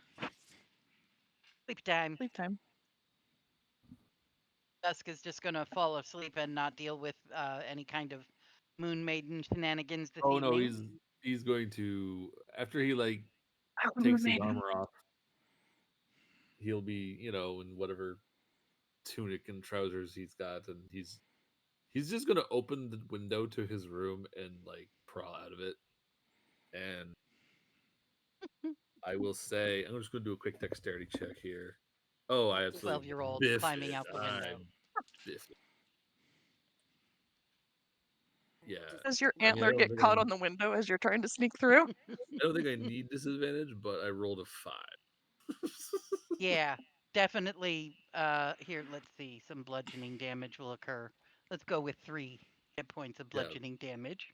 Like I catch my foot, I fall ass over tea kettle, you know, and just kind of crank my head off the ground and do a somersault. Landing in a patch of flowers. Yep. And while I'm laying on the ground, looking up at the sky, I'll cast Divine Intervention again. And I'll just be like, all right, let's see if it works today. It's gonna say, let's see if I can fill in some more blank. And I'll yeah, cast it and here goes nothing.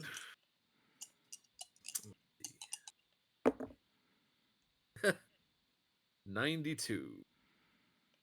Well, I don't think that worked. Nope. What level are you guys now?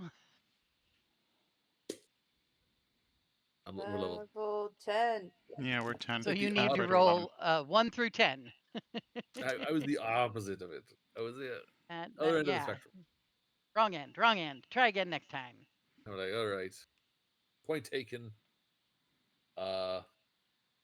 He'll dust himself off and sort of just kind of a prayer to the moon maiden to look after Lady Rasa. You know, keep an eye on her.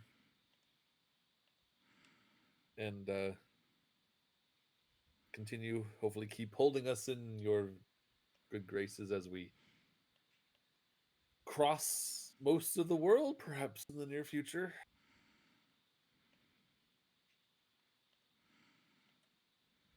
And continue to guide any wayward souls to our humble abode if they need help. And I'll crawl back through the window.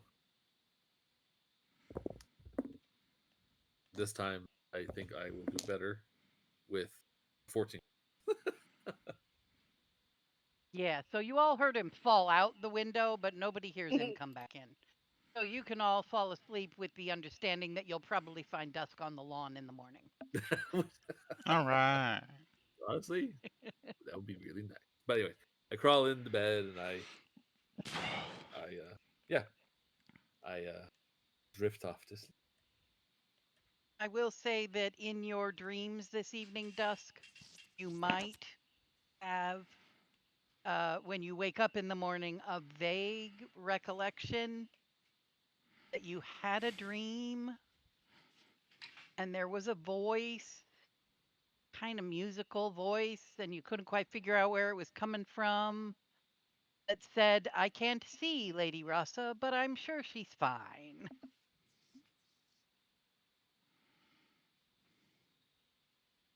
But you're not real clear on that because you were drunk and sleeping. It's just dream.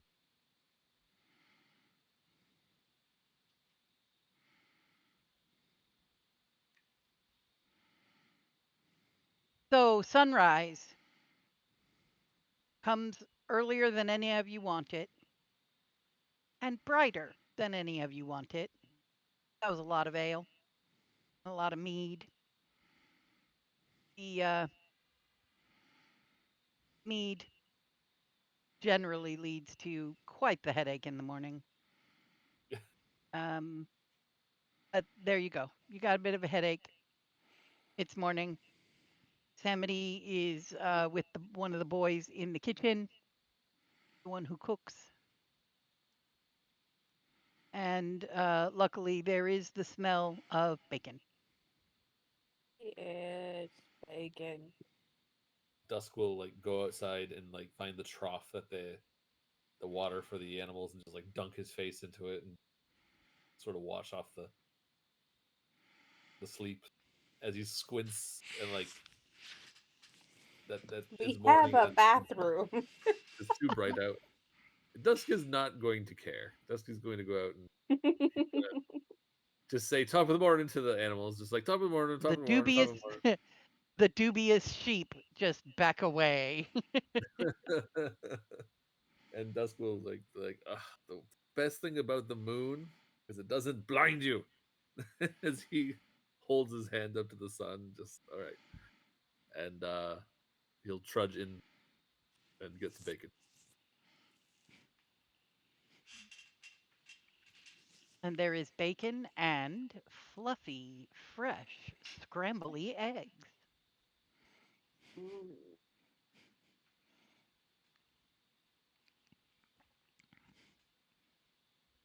Naps just eventually stumbles her way in there with her hands just kind of over her eyes, not trying to let as little light as possible into them.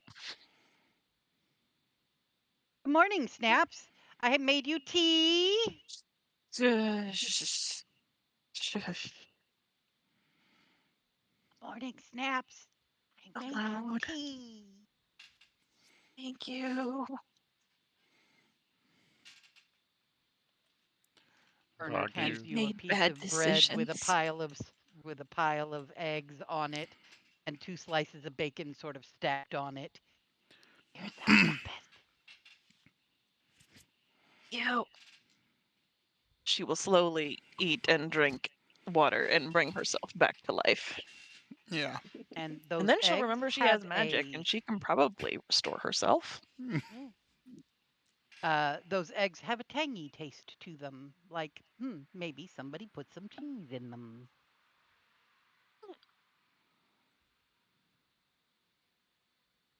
It's just like with a mouthful Eggs. of eggs and cheese and bacon. Just like this is really good. It's really good. It's really good. I'm glad you like it, Mr. Dusk. Here. Oh, sorry. I'm glad you like it, Mr. Dusk. Here's your tea. Unless you want some coffee, I got this stuff called hickory that makes a brown liquid that they tell me is like coffee. I'll try anything once. I'd be happy to try it. Okay, I'll go make the brown stuff. And she If it goes makes the and hammers stop banging yeah, on me head once. and hands you what is known as chicory, uh, which is a little bit like coffee, but a whole lot more bitter. And a lot of people hate it, and some people swear by it. Dusk will quaff it.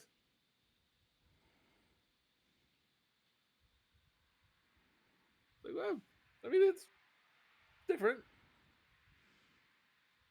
Definitely wakes you up once it That'll hits the do. tongue. That, yep, it'll definitely do that. There's some sugar that'll help. Oh, I didn't realize that was an option. Oh, thank you.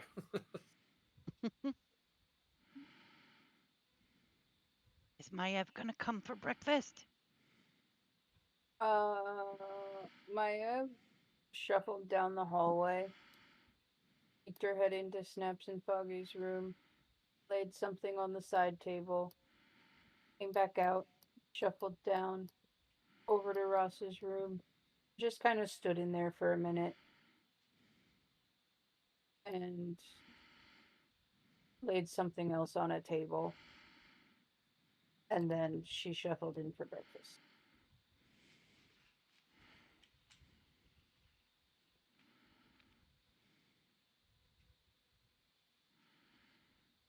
And there is bread and eggs and bacon. And heck, some kind of fruit. You know, it's a complete meal. So, what are you all doing today? Gonna see John and Mrs. Scaros, and then we're gonna take a hike and see the dude. Yeah, I'm sorry, the dude? Who's the dude? the guy who taught me everything I know about martial arts. Well, 80%. Oh, like you're like a teacher? Yeah, my master. Oh, I well, simply that haven't. sounds nice. Yeah, Well, he's within a day's hike of our home, and I've never even considered going back and saying hi, and I don't know why. well, should I make a little parcel for your lunch? If you don't mind. That'd be grand. I'll put a little extra serving in there in case this master guy likes cheese. I'll have that ready for you in about 5 minutes. 10 minutes. Give me 10 minutes. You rock. Who doesn't like cheese? And she and Bernard go about scurrying about and getting things from the pantry and little wooden cask with bits of cloth for napkins and little that a little dried meat parcel and a little bread parcel and a little cheese parcel. A lovely picnic. Yeah.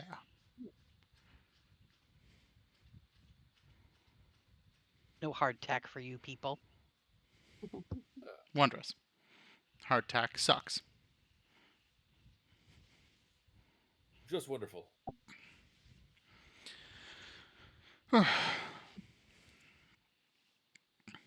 You're too good to us, Sammy. Truly.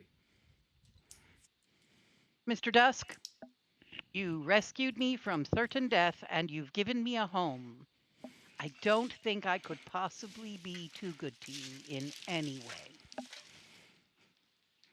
She's got you there, man. Realistically Well, speaking. I understand, but just always want to make it clear that this is not expected by any means. We did it Yep. because it was the right thing Yep. to do. Yeah, I get that, but also I gotta be grateful. I gotta have gratitude, and that sofa is really comfy. But I was wondering if maybe I could make a room in the armory. Sure, we could arrange for Yeah. a proper place. This should be your home, like you said. Yeah, The the sofa's boys are home. gonna make me a bed. Right. Yeah, we don't feel like we're armed to the teeth and need an armory full of axes, swords, have you. Move that out, keep it wherever. That can be Samity's room. We have a Yeah, war we room. I can- like that. Yeah, we have a war room. We can move all the weaponry to the war room. Yeah, it's not like we need a ton of it. It's not like we're stockpiling. Are we? Love it. No. Yeah, great. Yeah. My room. Got it. Yeah. Consider it And done. Maev is just gonna look at the boys and go, "It's easier to build it in the room, right?" And just leave the kitchen after, shoving her face full of food. She's starting to lug all the armory stuff out into the war room. After Maev has left the room, Foggy will say, I really do appreciate everything that all of us do for this group. We really need to stop talking about the completing of tasks while she is in the room, because she will then just go do it. Naps will go and assist. Foggy will also go and assist. Right? It's like, well, Gotta help too. Broad shoulders. Not. Alrighty. So while you're moving all the weaponry around the building, they're packing up your little lunch kit and they bring it to you. And it's I'm gonna say 9 or 10 in the morning by the time it occurs to all of you that maybe we should head on over to the Unicorn and Toad and have brunch. Oh, that's so cruel. Sorry, I hate to interrupt. Who put vacancy over Ross's room? Is Andrew That's logged in? Rhonda's room. The only person that can get away with it survive. Oh, But if you don't hear that's from me ever funny. again, I saw the edit over my room for us there. I did not see vacancy happen. That's really funny. Sorry to interrupt. Continue. I know we're keeping it, tidy for Rasa. It's like a guest room of sorts. Lady Rasa wouldn't want somebody to be sleeping on the sofa when she's got a perfectly good bed. Anyway, But it's unrelated. Ross's room. It's Ross's room. Samity's not suggesting that she would sleep in there. No, I'm not No, saying that. no. Samity is saying. still just a little scared of Rasa. I mean, we should probably check the bed for traps. You're right. You're absolutely lethal or otherwise. Alrighty, so I'm going to rush us over to the Unicorn and Toad. Artelis will have breakfast brunch buffet out and spread and ready. A couple of the construction guys are just finishing up their breakfast because they got a late start. And one of them looks very familiar, like he was one of the theater guys. And he just gives you a wave and a nod and gathers up his leftovers in a little parcel and scurries out the door without engaging in any kind of conversation. And the guy, and you're pretty much waiting for Mrs. Scaros and Jean to show up. Yeah. And eventually they will appear. Hey. Clippity clop outside.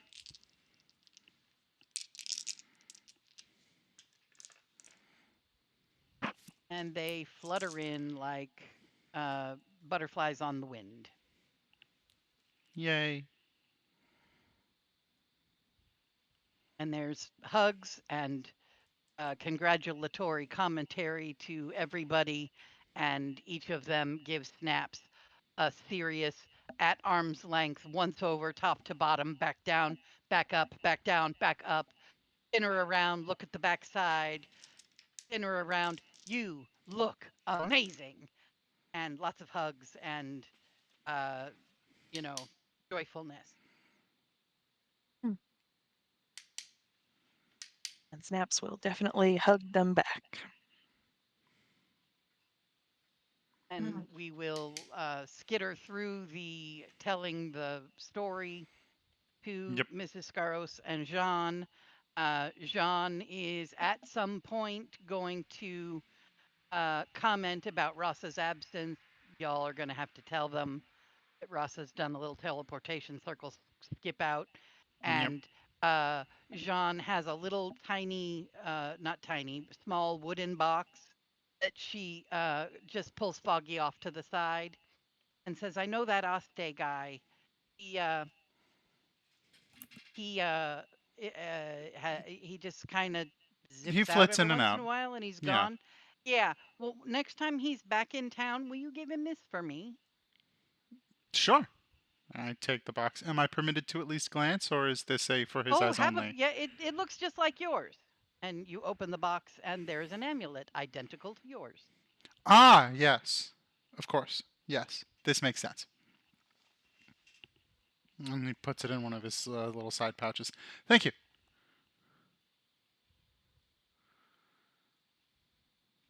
And I believe you wanted to have a conversation with John? Yes. Before you walk away, I'm eventually gonna have a sit-down talk with, at the very least, your wife and Dusk. You can be present if you'd like, but just for you and me.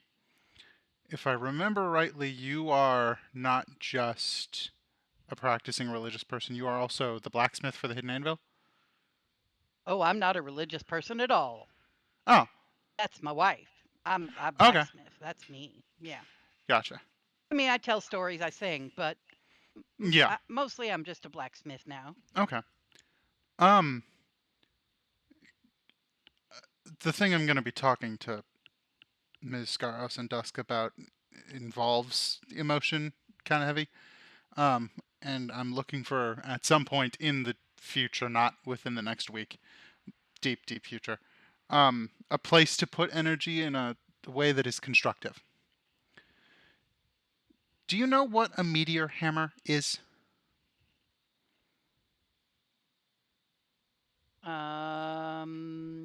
Well,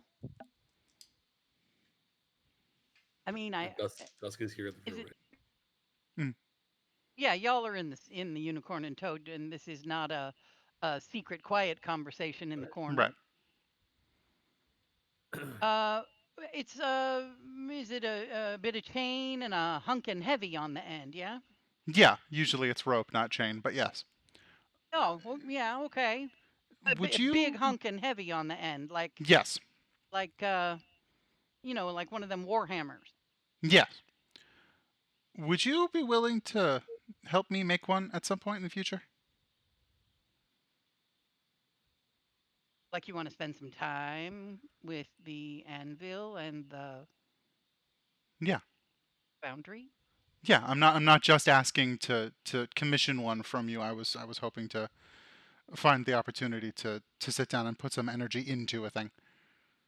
And so if you would be willing for a complete and total novice who knows almost nothing about the crafting of weaponry, I've made a wooden blade here or there, but Well, I'd be happy to share my skills and knowledge with somebody. You bet. thank you. You I would just obviously come on still over to the. I would obviously still pay for materials and your half of the labor and such, but yeah. Yeah, anytime you got the house is big and empty these days. You're welcome to come and move in for 3 or 4 days. We can really spend some time at the forge. Awesome. Thank you. I'd be happy to help.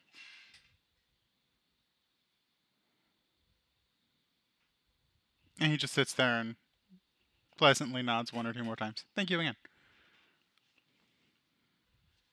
You gonna ask my wife to spice it up a bit? Maybe. The that Audrey, she and my wife, they can do some stuff. They can do some pretty incredible stuff. Um, yeah, I might. We'll see. Okay.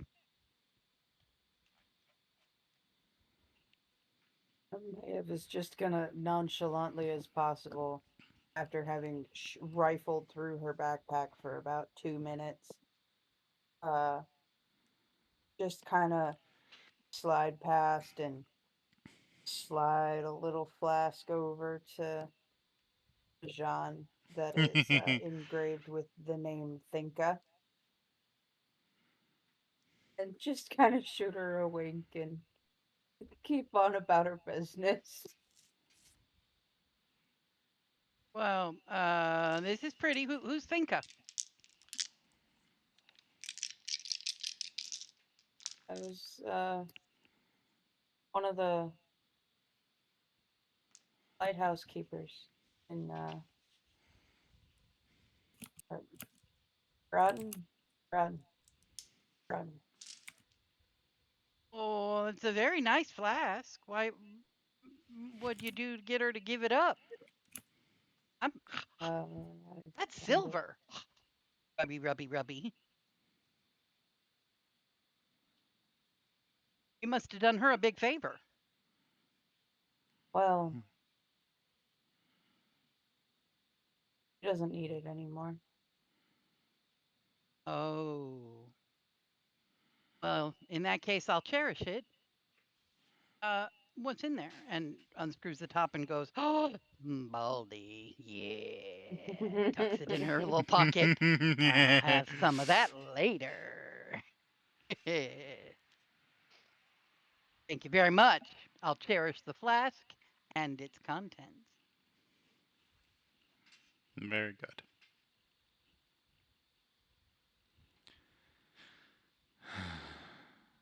Hmm.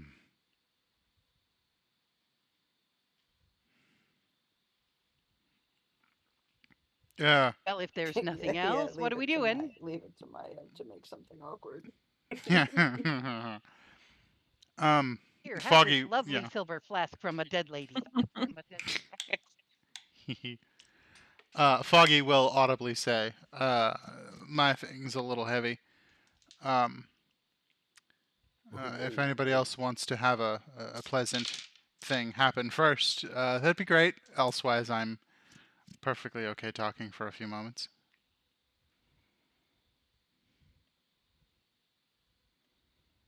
You have something heavy, Foggy? You need me to carry something? Uh, yes, but it's emotional weight and mental weight, not physical. Oh. Mrs. Yeah. Scaros is just going to stand up a little straighter and say, "Come on, my boy, come on," and usher you over to one of the tables and sit you down. Sit down, arrange her skirts, and fold her hands on the table. What can I do for you, son? Um, just one moment, and he's gonna lean back and just shout, "Brother!" and point at Dusk. Yes, brother. Can I have you present as well? Of course. Thank you. Anytime.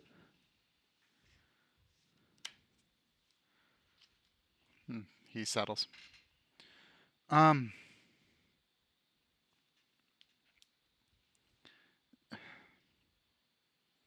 the guy.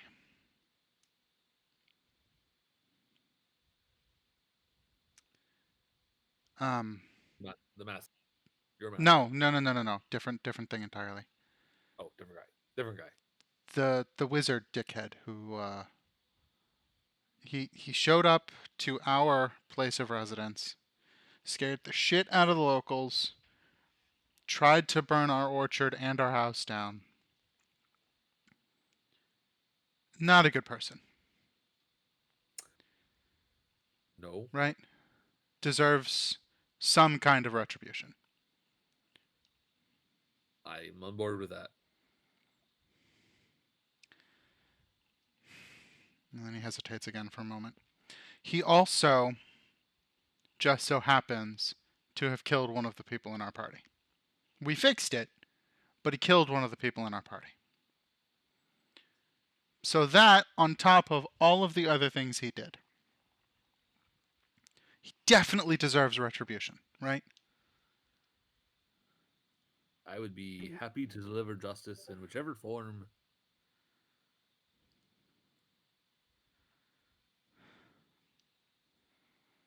Here's the problem. Jean's starting to look a little nervous, and Mrs. Scaros has just reached out and put her hand on top of yours while you're talking. Had he killed anyone else, I would be just as wanting to go and give him the retribution that he deserves. And he starts shaking. But he took her away, of all people. Right.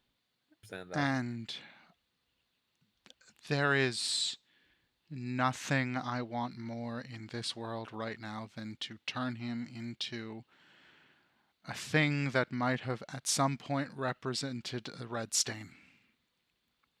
And I want it to hurt and badly. Mm-hmm. I can totally see why you'd feel that way. The problem is, I'm also a work in progress, trying not to be a monster. And I'm having trouble reconciling that group of three things.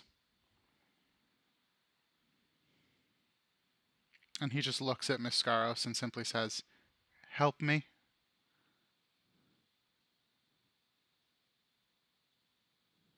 He's going to give your hand a little squeeze. Her eyes are very shiny. She looks at her wife. She looks back at you and she says,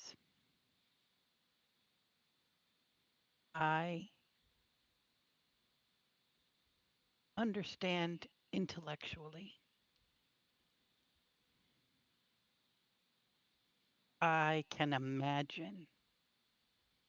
And then she looks at her wife again and looks back at you emotionally.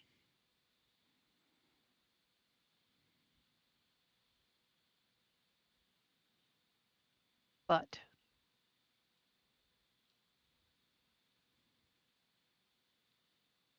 deep within you, there has been a battle. I know that you work very hard at balancing your own scales and intent and purpose need to be clear.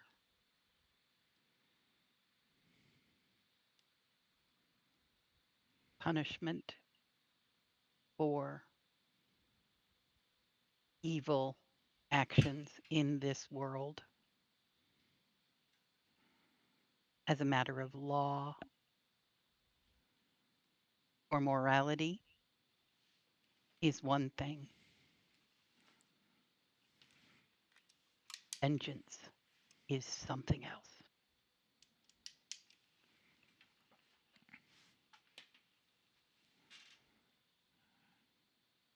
He nods. Fine word, indeed.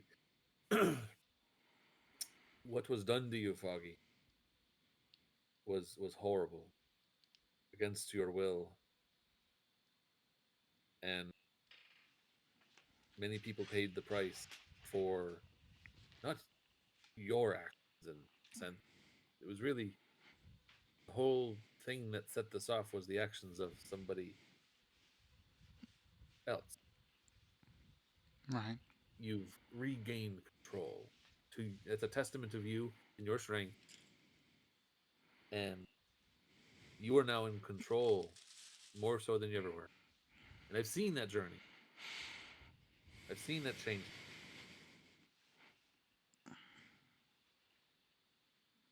If you want to be better, this would be a test. When this bastard is down on the ground unconscious for us, are you going to be a person that ties him up and covers his mouth so he can't speak anything to bewitch us? Or are you just going to, like you say, turn him into red stain? There's only one way you're going to find out.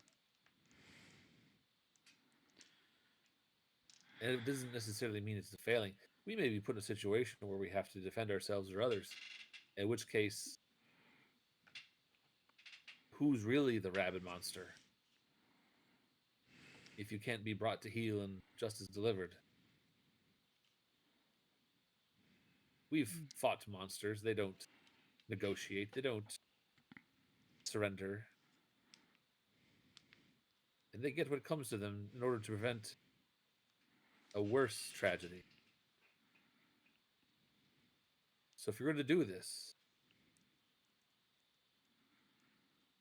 don't feel bad if it comes to blows and you do turn him into Red Stain, not because of vengeance, although that may be what you feel. The way I see it, you're stopping someone else from suffering a similar fate to you or your beloved or anybody else. Right. John's going to lean forward. Your intent guides your actions. And if your intent is vengeance, not justice, you have to decide whether you take a step back and let someone else finish the task.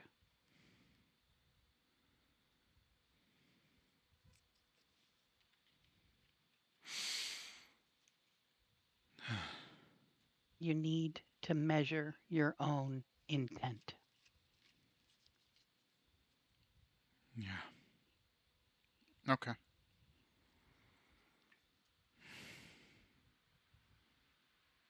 Okay.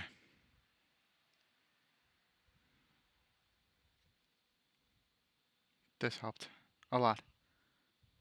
All three of you, thank you. Sorry to, And you know, force all of that on y'all at 11 o'clock in the morning. And then Jean leans back in her chair and says, "You know, this whole group you hang out with, they can make a bloody stain if it needs to be made. You don't have to be the one to make it." I bloody well make a red stain. It just happens. If, like I said, if push comes to shove, that's what that you have to do Yeah. to protect people, including yourself. He'll just pull you into a big bear hug and just be like, "You're at the end of the day, you're a better person than you've ever been, entire life, right? Big squeeze. Don't measure yourself by how you used to be or what you used to be. You're on the path you need to be on."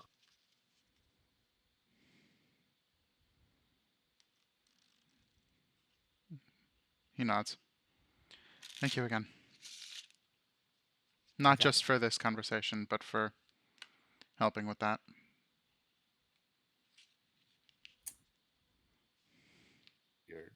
You are a true testament to everything that anyone should want to be. Even me. I want to be better. Have been or I am. I don't remember how I used to be. Yeah. Yeah. We need to work on fixing that. Well, I got tricks up my sleeve I'm working on here now.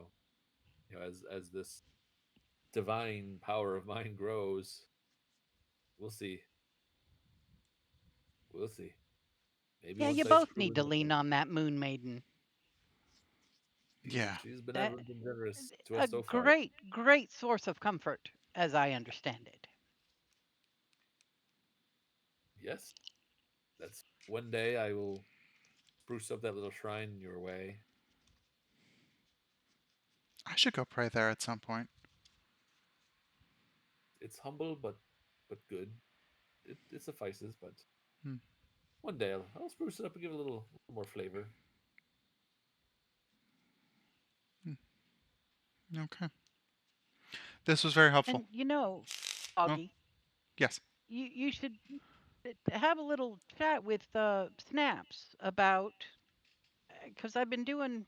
There's not a lot of reading available, not a lot of research available on the Veiled One, but I know that it is.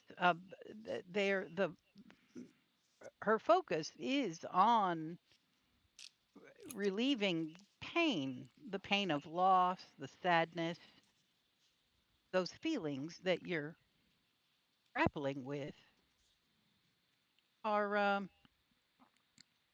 mean, that's her bailiwick. So maybe have a little chat with Snaps about how to cope with some of those feelings. Hmm. I'm She's definitely way gonna wait more on into the that. whole. She's Yeah, she's Yeah, I guess she's got her own little bucket of worries right now, but yeah. when she gets back and blossoming and glowing the way she used to, have a little talk with her about, what kind of ha- prayers or how do you get a blessing from the veiled one? Maybe some sort of offering could be made to help ease your heart.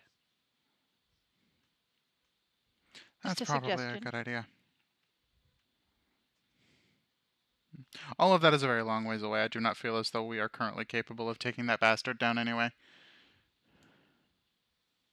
yet. But do you even know where he is or where to find No, him?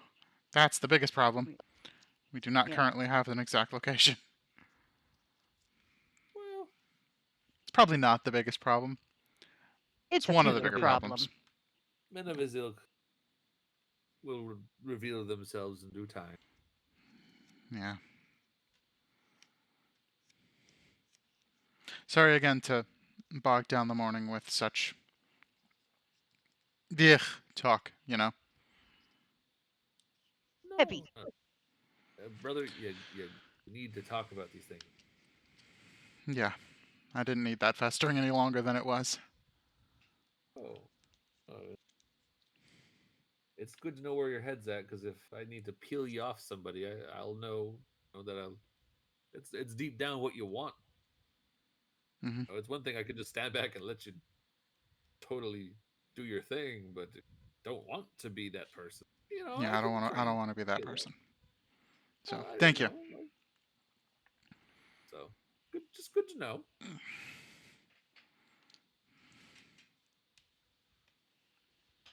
He You got stands this, up. family. Yeah. Jean's just going to pat you on the back. You got a good family with you, and they'll take care of you. And they will. I'm gonna go hug Snaps. Good idea. And I walk over and see that Snaps I has been can't over there just. doodling. Yeah, I walk over and realize I can't just suddenly slam a hug into them because, oh, you're drawing. I'll wait until you're not in the middle of a line and then gently rub a shoulder and then move into a hug. She will accept the hug from the sitting position, and you can see that she's been kind of sketching with Mayev's help. Sort of designs for a pair of gloves that are kind of lightly armored with claws on the end of the fingertips, and like Oh, designs in the leather that look like spots. okay. You and And I then she's gonna roll will. that up. Yeah, you and I will both have to speak with Jean about getting some gear made at some point in the future. Then. It's just a thought. Yeah. I don't know how you deal with these weak little. And she's wiggling her fingers. Yeah. Are we ready for a walk? If y'all are, and you don't need anything from them. He gestures at Jean and Mascaros. Just another hug. Oh, always, of Yeah, course. lots of smooches, all the Mhm. smooches. Everybody gets all the motherly love they can handle, all the sisterly love they can out of Jean, and they shove you out the door. Go for your hike.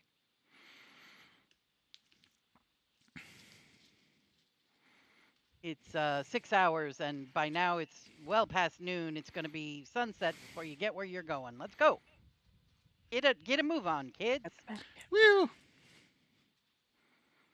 There's definitely a little pep in Snap's step now that we are like doing what we are supposed to be doing. We're going out and adventuring in the world. She's visibly looking brighter right now. Yeah. There is a plan of action. We are taking Yes. it. All right. I know that we're getting close to the time of day when people start fading, but I would like to get us through this next bit if you all have it in you. Good. The thing. Mostly asking Sarah, has she fallen asleep? She's still here, still kicking. All right, cool. All right. So you pack up your gear, you get on the road, you head out from the Unicorn and Toad and across town, and make your way in and amongst those farms on the east side of town, and eventually push your way into the woods. Foggy, I just need from you a Some kind let's of do a navigation roll. survival. Yeah, let's go with survival. If you can remember to get there. Of course. Can I guide him? Yeah. Guidance. At a D4. Hooray! And that guidance takes the guise of reminding him to focus on what does it smell like? What does it feel like? What kind of plants are we looking for? Right. Mhm. 14, 15, 16, 17, 18, 19. Dirty 20. Mm-hmm. you're gonna be able to pick your way along through these woods, no matter how dense they get.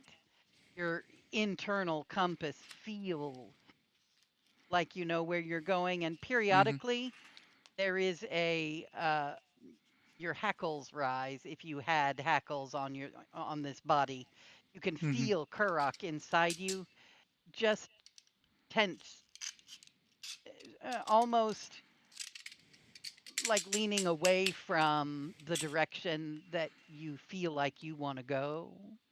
Mhm. Like there is a reticence every time you Yeah. shift a little more east, a little more south.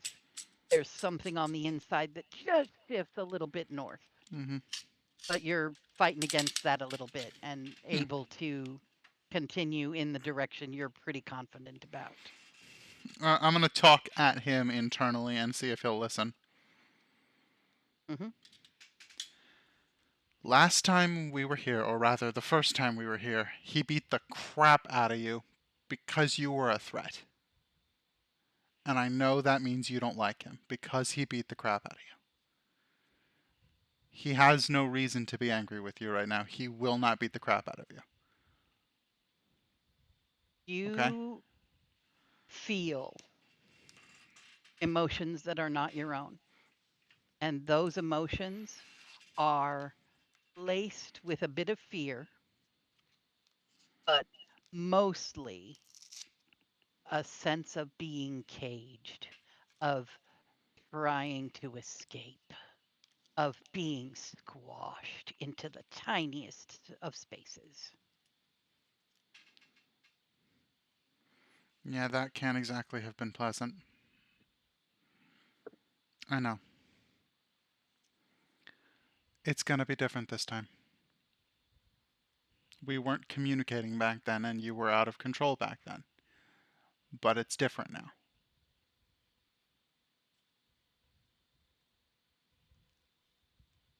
Okay? There is a softening about the edges of the emotions that are weighing on your shoulders. There is reluctance, but also acceptance and trust. They all see me visibly. Whew. And internally, I say, good. You're gonna be okay.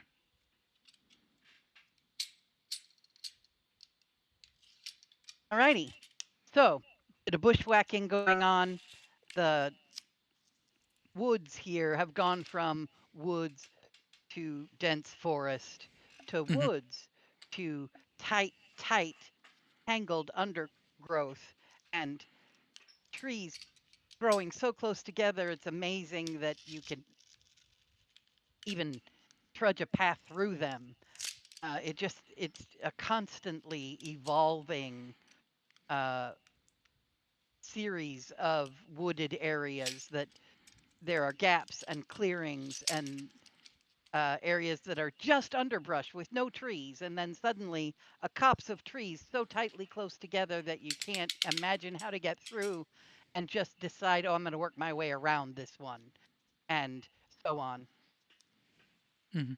And on one of these areas along the way, as you're pushing through some really densely tangled undergrowth, the trees not too far ahead of you look like they're going to open into one of those clearings, and you can see drifting golden uh, motes of light or dust uh, floating in the area ahead of you, just between some trees you can see. Um, can I get a perception check from pretty much anyone who's feeling any level of concern or nervousness in these woods? Oh, so not me? I think Dusk's pretty comfortable. Just gonna I put mean, that Snaps D20 has a down. general sense of nervousness. A 17. Generally considered safe. And Dusk? I think I'm 11. So Dusk notices that as you're moving closer to what appears to be a clearing coming up, that bird song seems to have hushed or quieted. And Snaps hears a new sound coming from in front of you, a high-pitched staccato kind of sound, and what sounds like it's almost reminiscent of like a really big bird flapping. And what was that number, Snaps? 17. You might get just the slightest glimpse of something like shimmering out there in between some trees. Just 10 feet away, the trees start to have larger gaps, and there's clearly a clearing up there, and something aside from just dust and motes in the streams of sunlight that are making it through the canopy, something like shimmery or almost iridescent for just a second. She's gonna kind of throw out her arm, like without making a whole lot of noise, just kind of motion for everybody to hold up, and she's gonna point out what she's seeing. It is at this moment, DM, that I will officially ask, familiar to me or? No, this is not something you were expecting. Okay. I will say, how are you intended, now that Snaps has brought to your attention that there's some shit happening in the woods right up there, 10, 15 feet away, how are we proceeding? What are we going to do? Are we going to go with some sneaky sneaks? Are we just going to storm the castle? What are we doing? Definitely looking at My Foggy to see if this is something that he recognizes. Yeah, Maya is probably gonna talk into Foggy's head, just be like, "Hey, boys, is that something that we need to be worried about or avoid?" May I, first, in order to get an answer to that question, do I feel threatened by it? Cough, cough, insight check, cough, cough. Well, you would be inciting something you can't see. I don't know how that works. Hmm. I would be in my head, but let's send Lady Rasa. Oh, wait. Oh, wait, shit. Who's the sneakiest next? Who's the next sneakiest? You would get a response just based on my own attempt to get the vibe of what I'm seeing. I don't feel particularly threatened by something this willing to signpost its existence, but it is not familiar to me. We should at least move slower. Eyes Okay. peeled. Trees. Could you maybe Yeah, probably not. communicate that silently to as many heads as there are here? Thanks. Yep. And so, Telephone begins. telephone begins. Probably Snap first, and then Dusky. Of not familiar, but not particularly threatening. But let's be sneaky. So shall we have an average stealth roll then? Let's shall.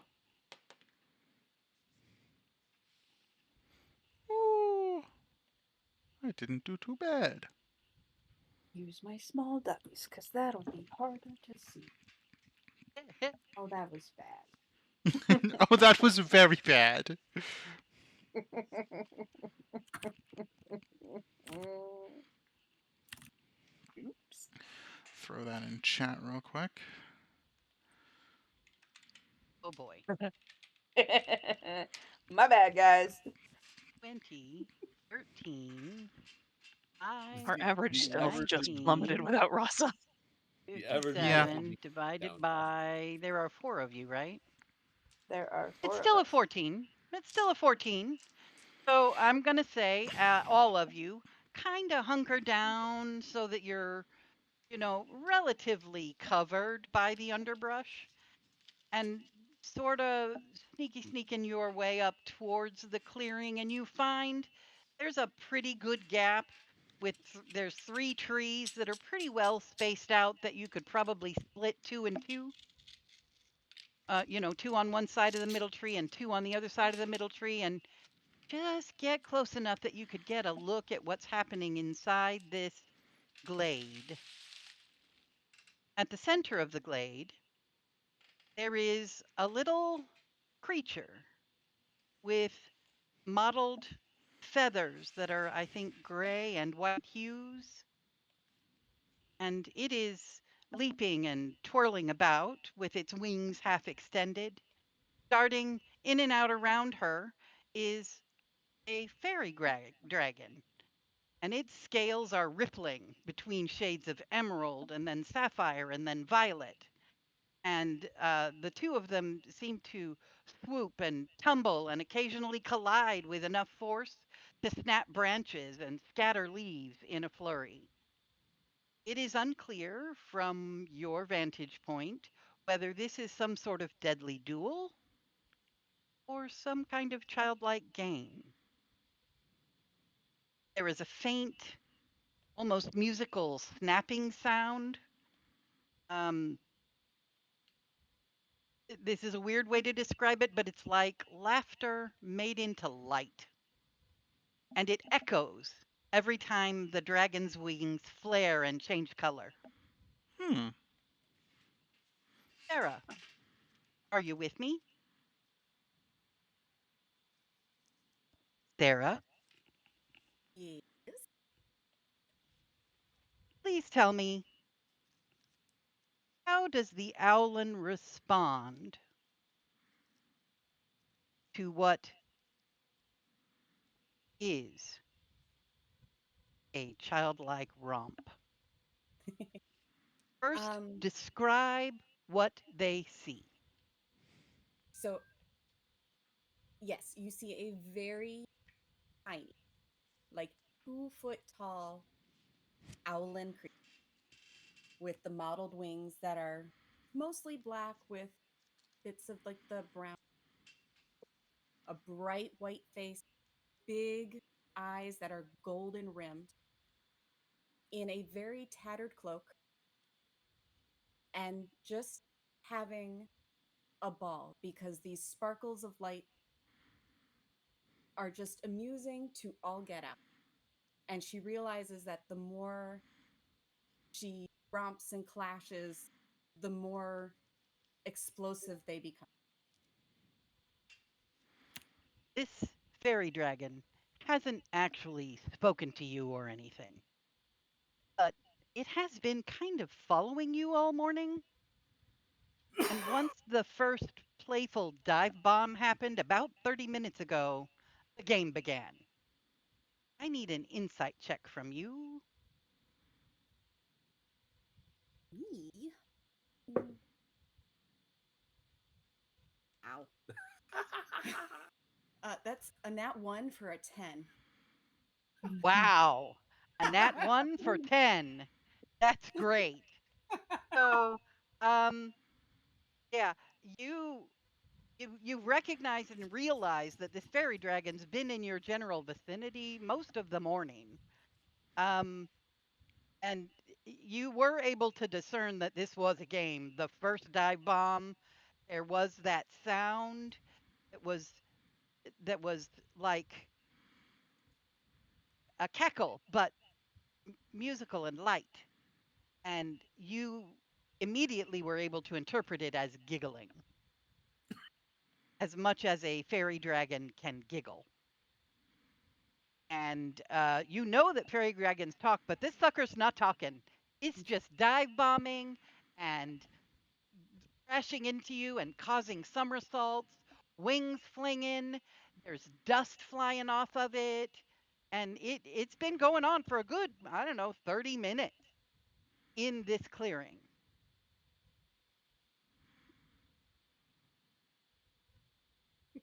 It's a mock battle, is what's happening here. So that's what everybody sees. What are we doing?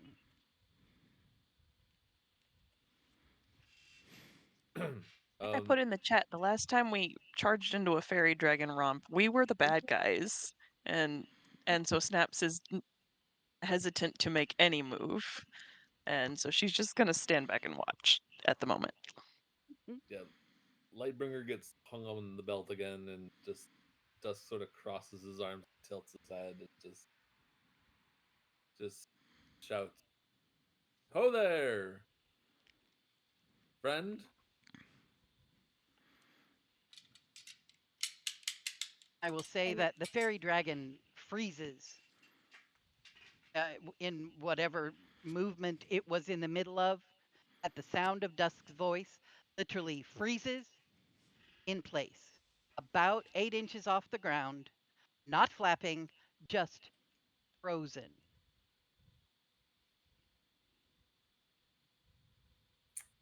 And the little owlin would probably have completely turned around and immediately took flight, like way up high, just in case. Because she knows that the higher she is, typically the safer.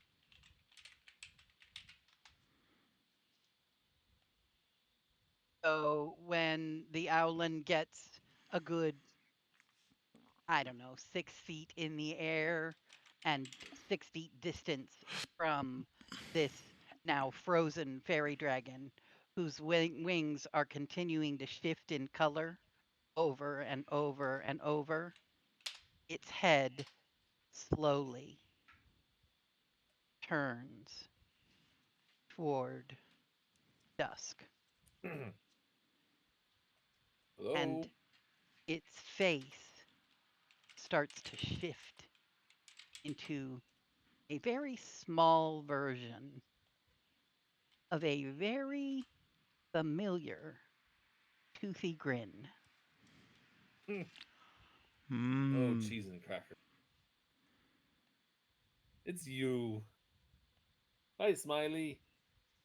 And it starts to swerve and waver and ripple and shift and grow. And as it grows, it reaches closer and closer in height to however high this owlin has gone up and begun to hover, so that it is at full dragon height with the biggest, toothiest grin this owlin has ever seen. It's almost scary and would be terrifying if it were pointed at you, my little owlin friend. But instead, it's pointed down at what you now can see are 4 people hiding in the bushes. I think Maya is probably gonna, come out of the bushes and Smiley, Smiley, where's Rasa? Is Rasa is she here? And she's looking around. You hear, all 4 of you, in your head, a champion is gained by one. And so, a curious friend is placed in your path. My desire is only to fix that which I have broken. Be well, friends of Rasa. Make her proud. I will keep her informed. This is my promise to you. And then it flaps once, and the clearing is completely cleaned of all leaves. And then it flaps again and is 5 feet off the ground, and all of the sparkly dust is blown away. And then one more huge flap, and she is up and above the canopy and disappearing into a shimmer. And all that is left is that toothy fucking grin before it disappears, and she is gone. Snaps is gonna stick her tongue out at her as she leaves. Bloody hell, it's a small world. I see you met Smiley, our friend, a good friend. We would go way back. It's definitely like the full-on owl head, which is creepy Mm. but cute. And then Mhm. you hear a shining skies to you, friend or foe. Uh, Sparkling moon to you, friends. We're all friends here, especially friends of Asterinian, aka also known as Smiley, the little dragon slash big dragon that you were playing with just now. Seemed you were having a good old time. Uh, Oh, her lights star. that's one way to put it, I suppose. Um, why don't my name's Dusk Hearthfire. We're the Fates Wanderers, a little group of She'll do-gooders, you might say. she'll flutter down to the ground, getting close. I'm Nebula, but friends call me Nebby Nebby. or Nebs. Nebby. Okay. That's a beautiful name. Um, don't be shy, everybody. Come on, we've been clearly match made of sorts. Yeah. Uh, And Foggy will walk out.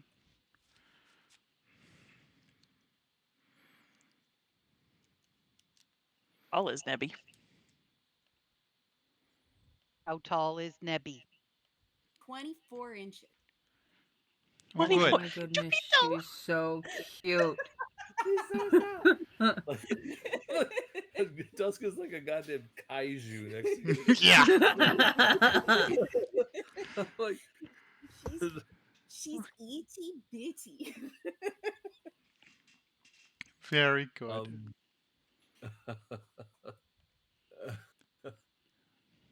well, um, what brings you to this neck of the woods, Nebby? Well, I've been following the stars, and the stars have sent me away. And, well, no. So, the stars are pretty, but I could only see so much stars from my own home. And so I left, and but then I occasionally hear voices, and I heard about something else that was coming down, and so I decided to come this way to try and figure it all out. And I got here.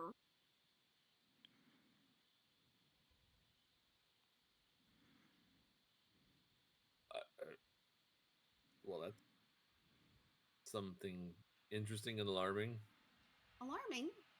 Something coming down. Well, something came down from the sky near Ormskirk? Am I on the way? Well, you're not Roughly. far.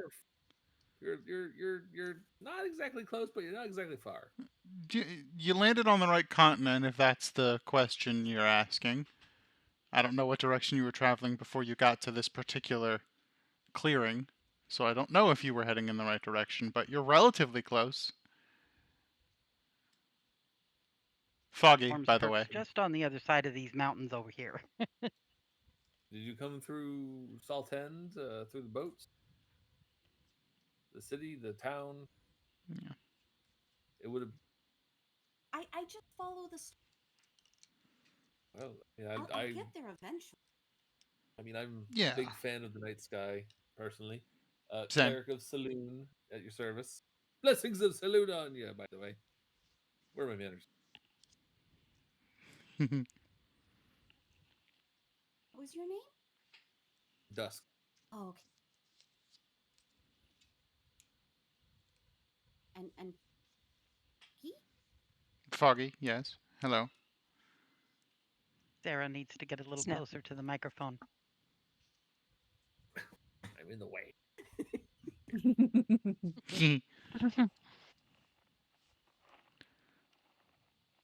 And Snaps will step forward and sort of do the cat head nod, slow blink thing. Snap of ice. I'm a cleric of the Veiled One, and we are the Fates Wanderers clan. Snaps. Snaps. And then she So kind my of friends hops call over me. to Maiev. Head tilt. Goddamn cute. It's so funny. Picture this. And Maiev has like settled down, snuggled herself down into the grass to make herself as small as possible. And she's like, I'm Maiev, and these are my friends.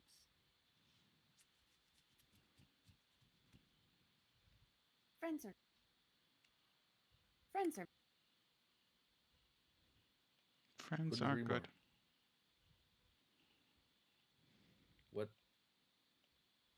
Where do you come from? Where's your home? Far away. Near the Sea of Stars.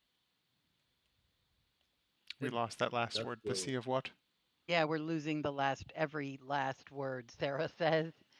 Let's turn this up a little bit now. Near the Sea of Stars. Perfect. There we go. Dusk will kind of like head snap to the rest of you. Be like, wait, where did we just land at a place like that on the map? Isn't that Wasn't the it like big one of the water words that near was that? near the place? That was one of the words. Stars, Sea of Stars.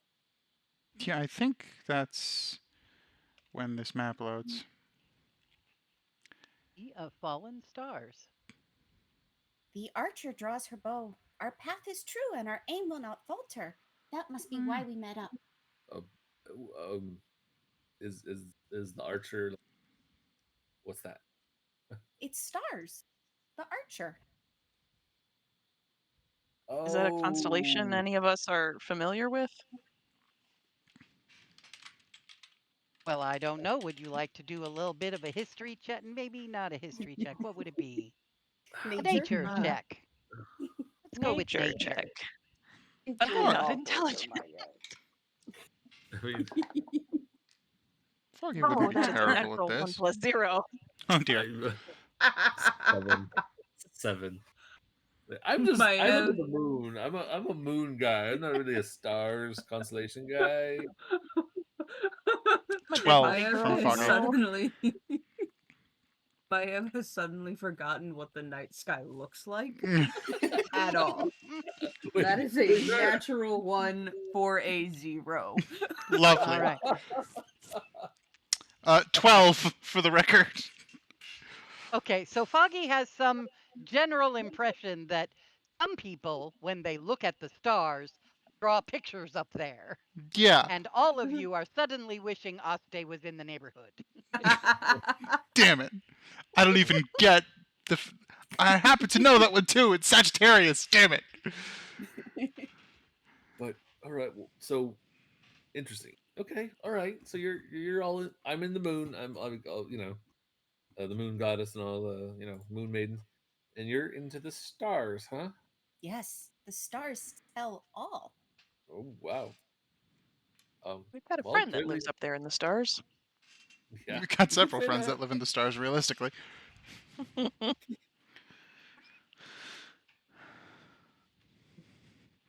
Wonderful. Well, You want to tag excellent. along? We're moving through this general area, and then he Yeah, shrugs. clearly this was meant to be.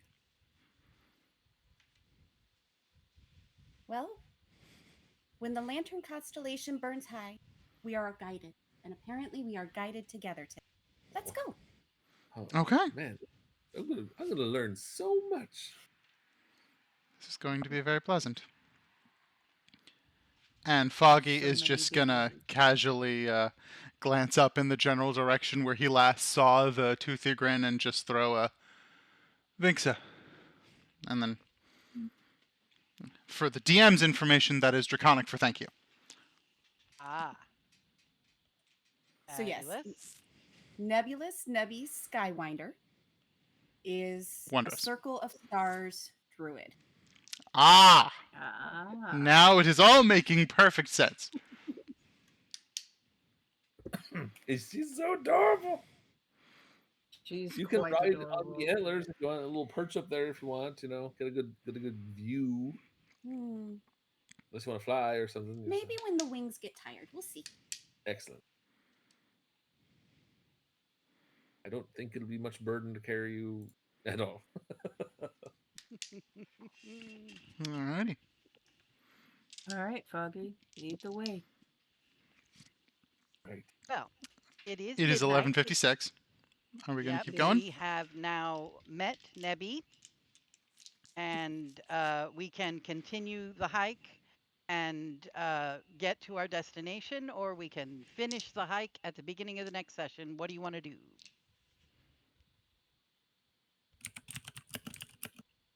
I have had a generous glass of wine. Oh,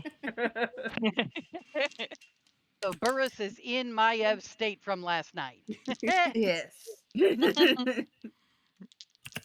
Not quite thoroughly, but close. Well, tell me what we want. We can pull the plug here and yeah. We'll pick up in 2 weeks. Okay. Great. Not 2 weeks, but 3 weeks. Oh, is there an off week that I'm missing? Yes, yeah, I there is have to go to my that brother's you're missing. wedding. Oh, yeah, that would do Yes, it. we're off the 18th, so we're Dybrook and then off, and then no, I'm sorry, Witchlight next weekend, and Witchlight then next off, and weekend then off, and then the 25th we will play again. Okay. Dybrook will be. woo, Witchlight. Yeah. All right. And you said you have to go to your brother's what now? Wedding. My brother's getting married. Oh, nice. All right. Well, About then, that for name. now, Congratulations. goodbye, YouTube. Hi, YouTube. Hi, YouTube. Goodbye, YouTube. Hello, Goodbye, Nebby. YouTube. Nebby. Another Maybe. whacked out height chart for us. Yeah. Yeah. Oh, yeah, you should do Time that. to go. We should do There that. it is. Oh yeah. Oh, Oh, well, look at us. I haven't hit end recording yet, so I can include that in the thing. Ooh. Oh yeah, that's great. I love it. Automatically pay for our little baby avatar. No, that's great. Oh no, So Tiny. perfect. That's great. I think my Look at antlers that. have to at least add another like foot or two onto my head too. Oh, God, at least 2. At least Yeah. 2 feet. Didn't we decide you were like a 5-pointed stag affair? I think yeah, like I looked at the rate that elk antlers grow, and it's like an inch a day. It's like ridiculous or something. They don't shed them. They do shed them, but it aligns with They the grow season. with I think velvet on them, and then that sloughs off in a bloody mess, and then eventually they fall off. Yeah, so mine are all nice and velvety right now. Oh yeah. So she'll just stay clear during the the yucky mess part. All right. No, Good I on think YouTube. the yucky mess part happened a while ago. Oh, It was somewhere between Broughton and Salt End Landings when the yucky mess happened. okay. I was Yeah, I Because you remember. had just started to sprout them in Ardglass. right. So you would have, by the time you got to Salt End Landing, you would have been, what, 8 to 12 inches high. Jeez. So yeah, maybe you would have gotten all the way to Dybrook before the mess happened. Yeah. Yeah, maybe. We'll But just it definitely would have happened well before now. I mean, I just like disappear for a while. Like you're not gonna want to watch this. This is You're not gonna want to watch this. Yeah. All right. Good on YouTube. Good night, YouTube. Good night, YouTube. good night, YouTube.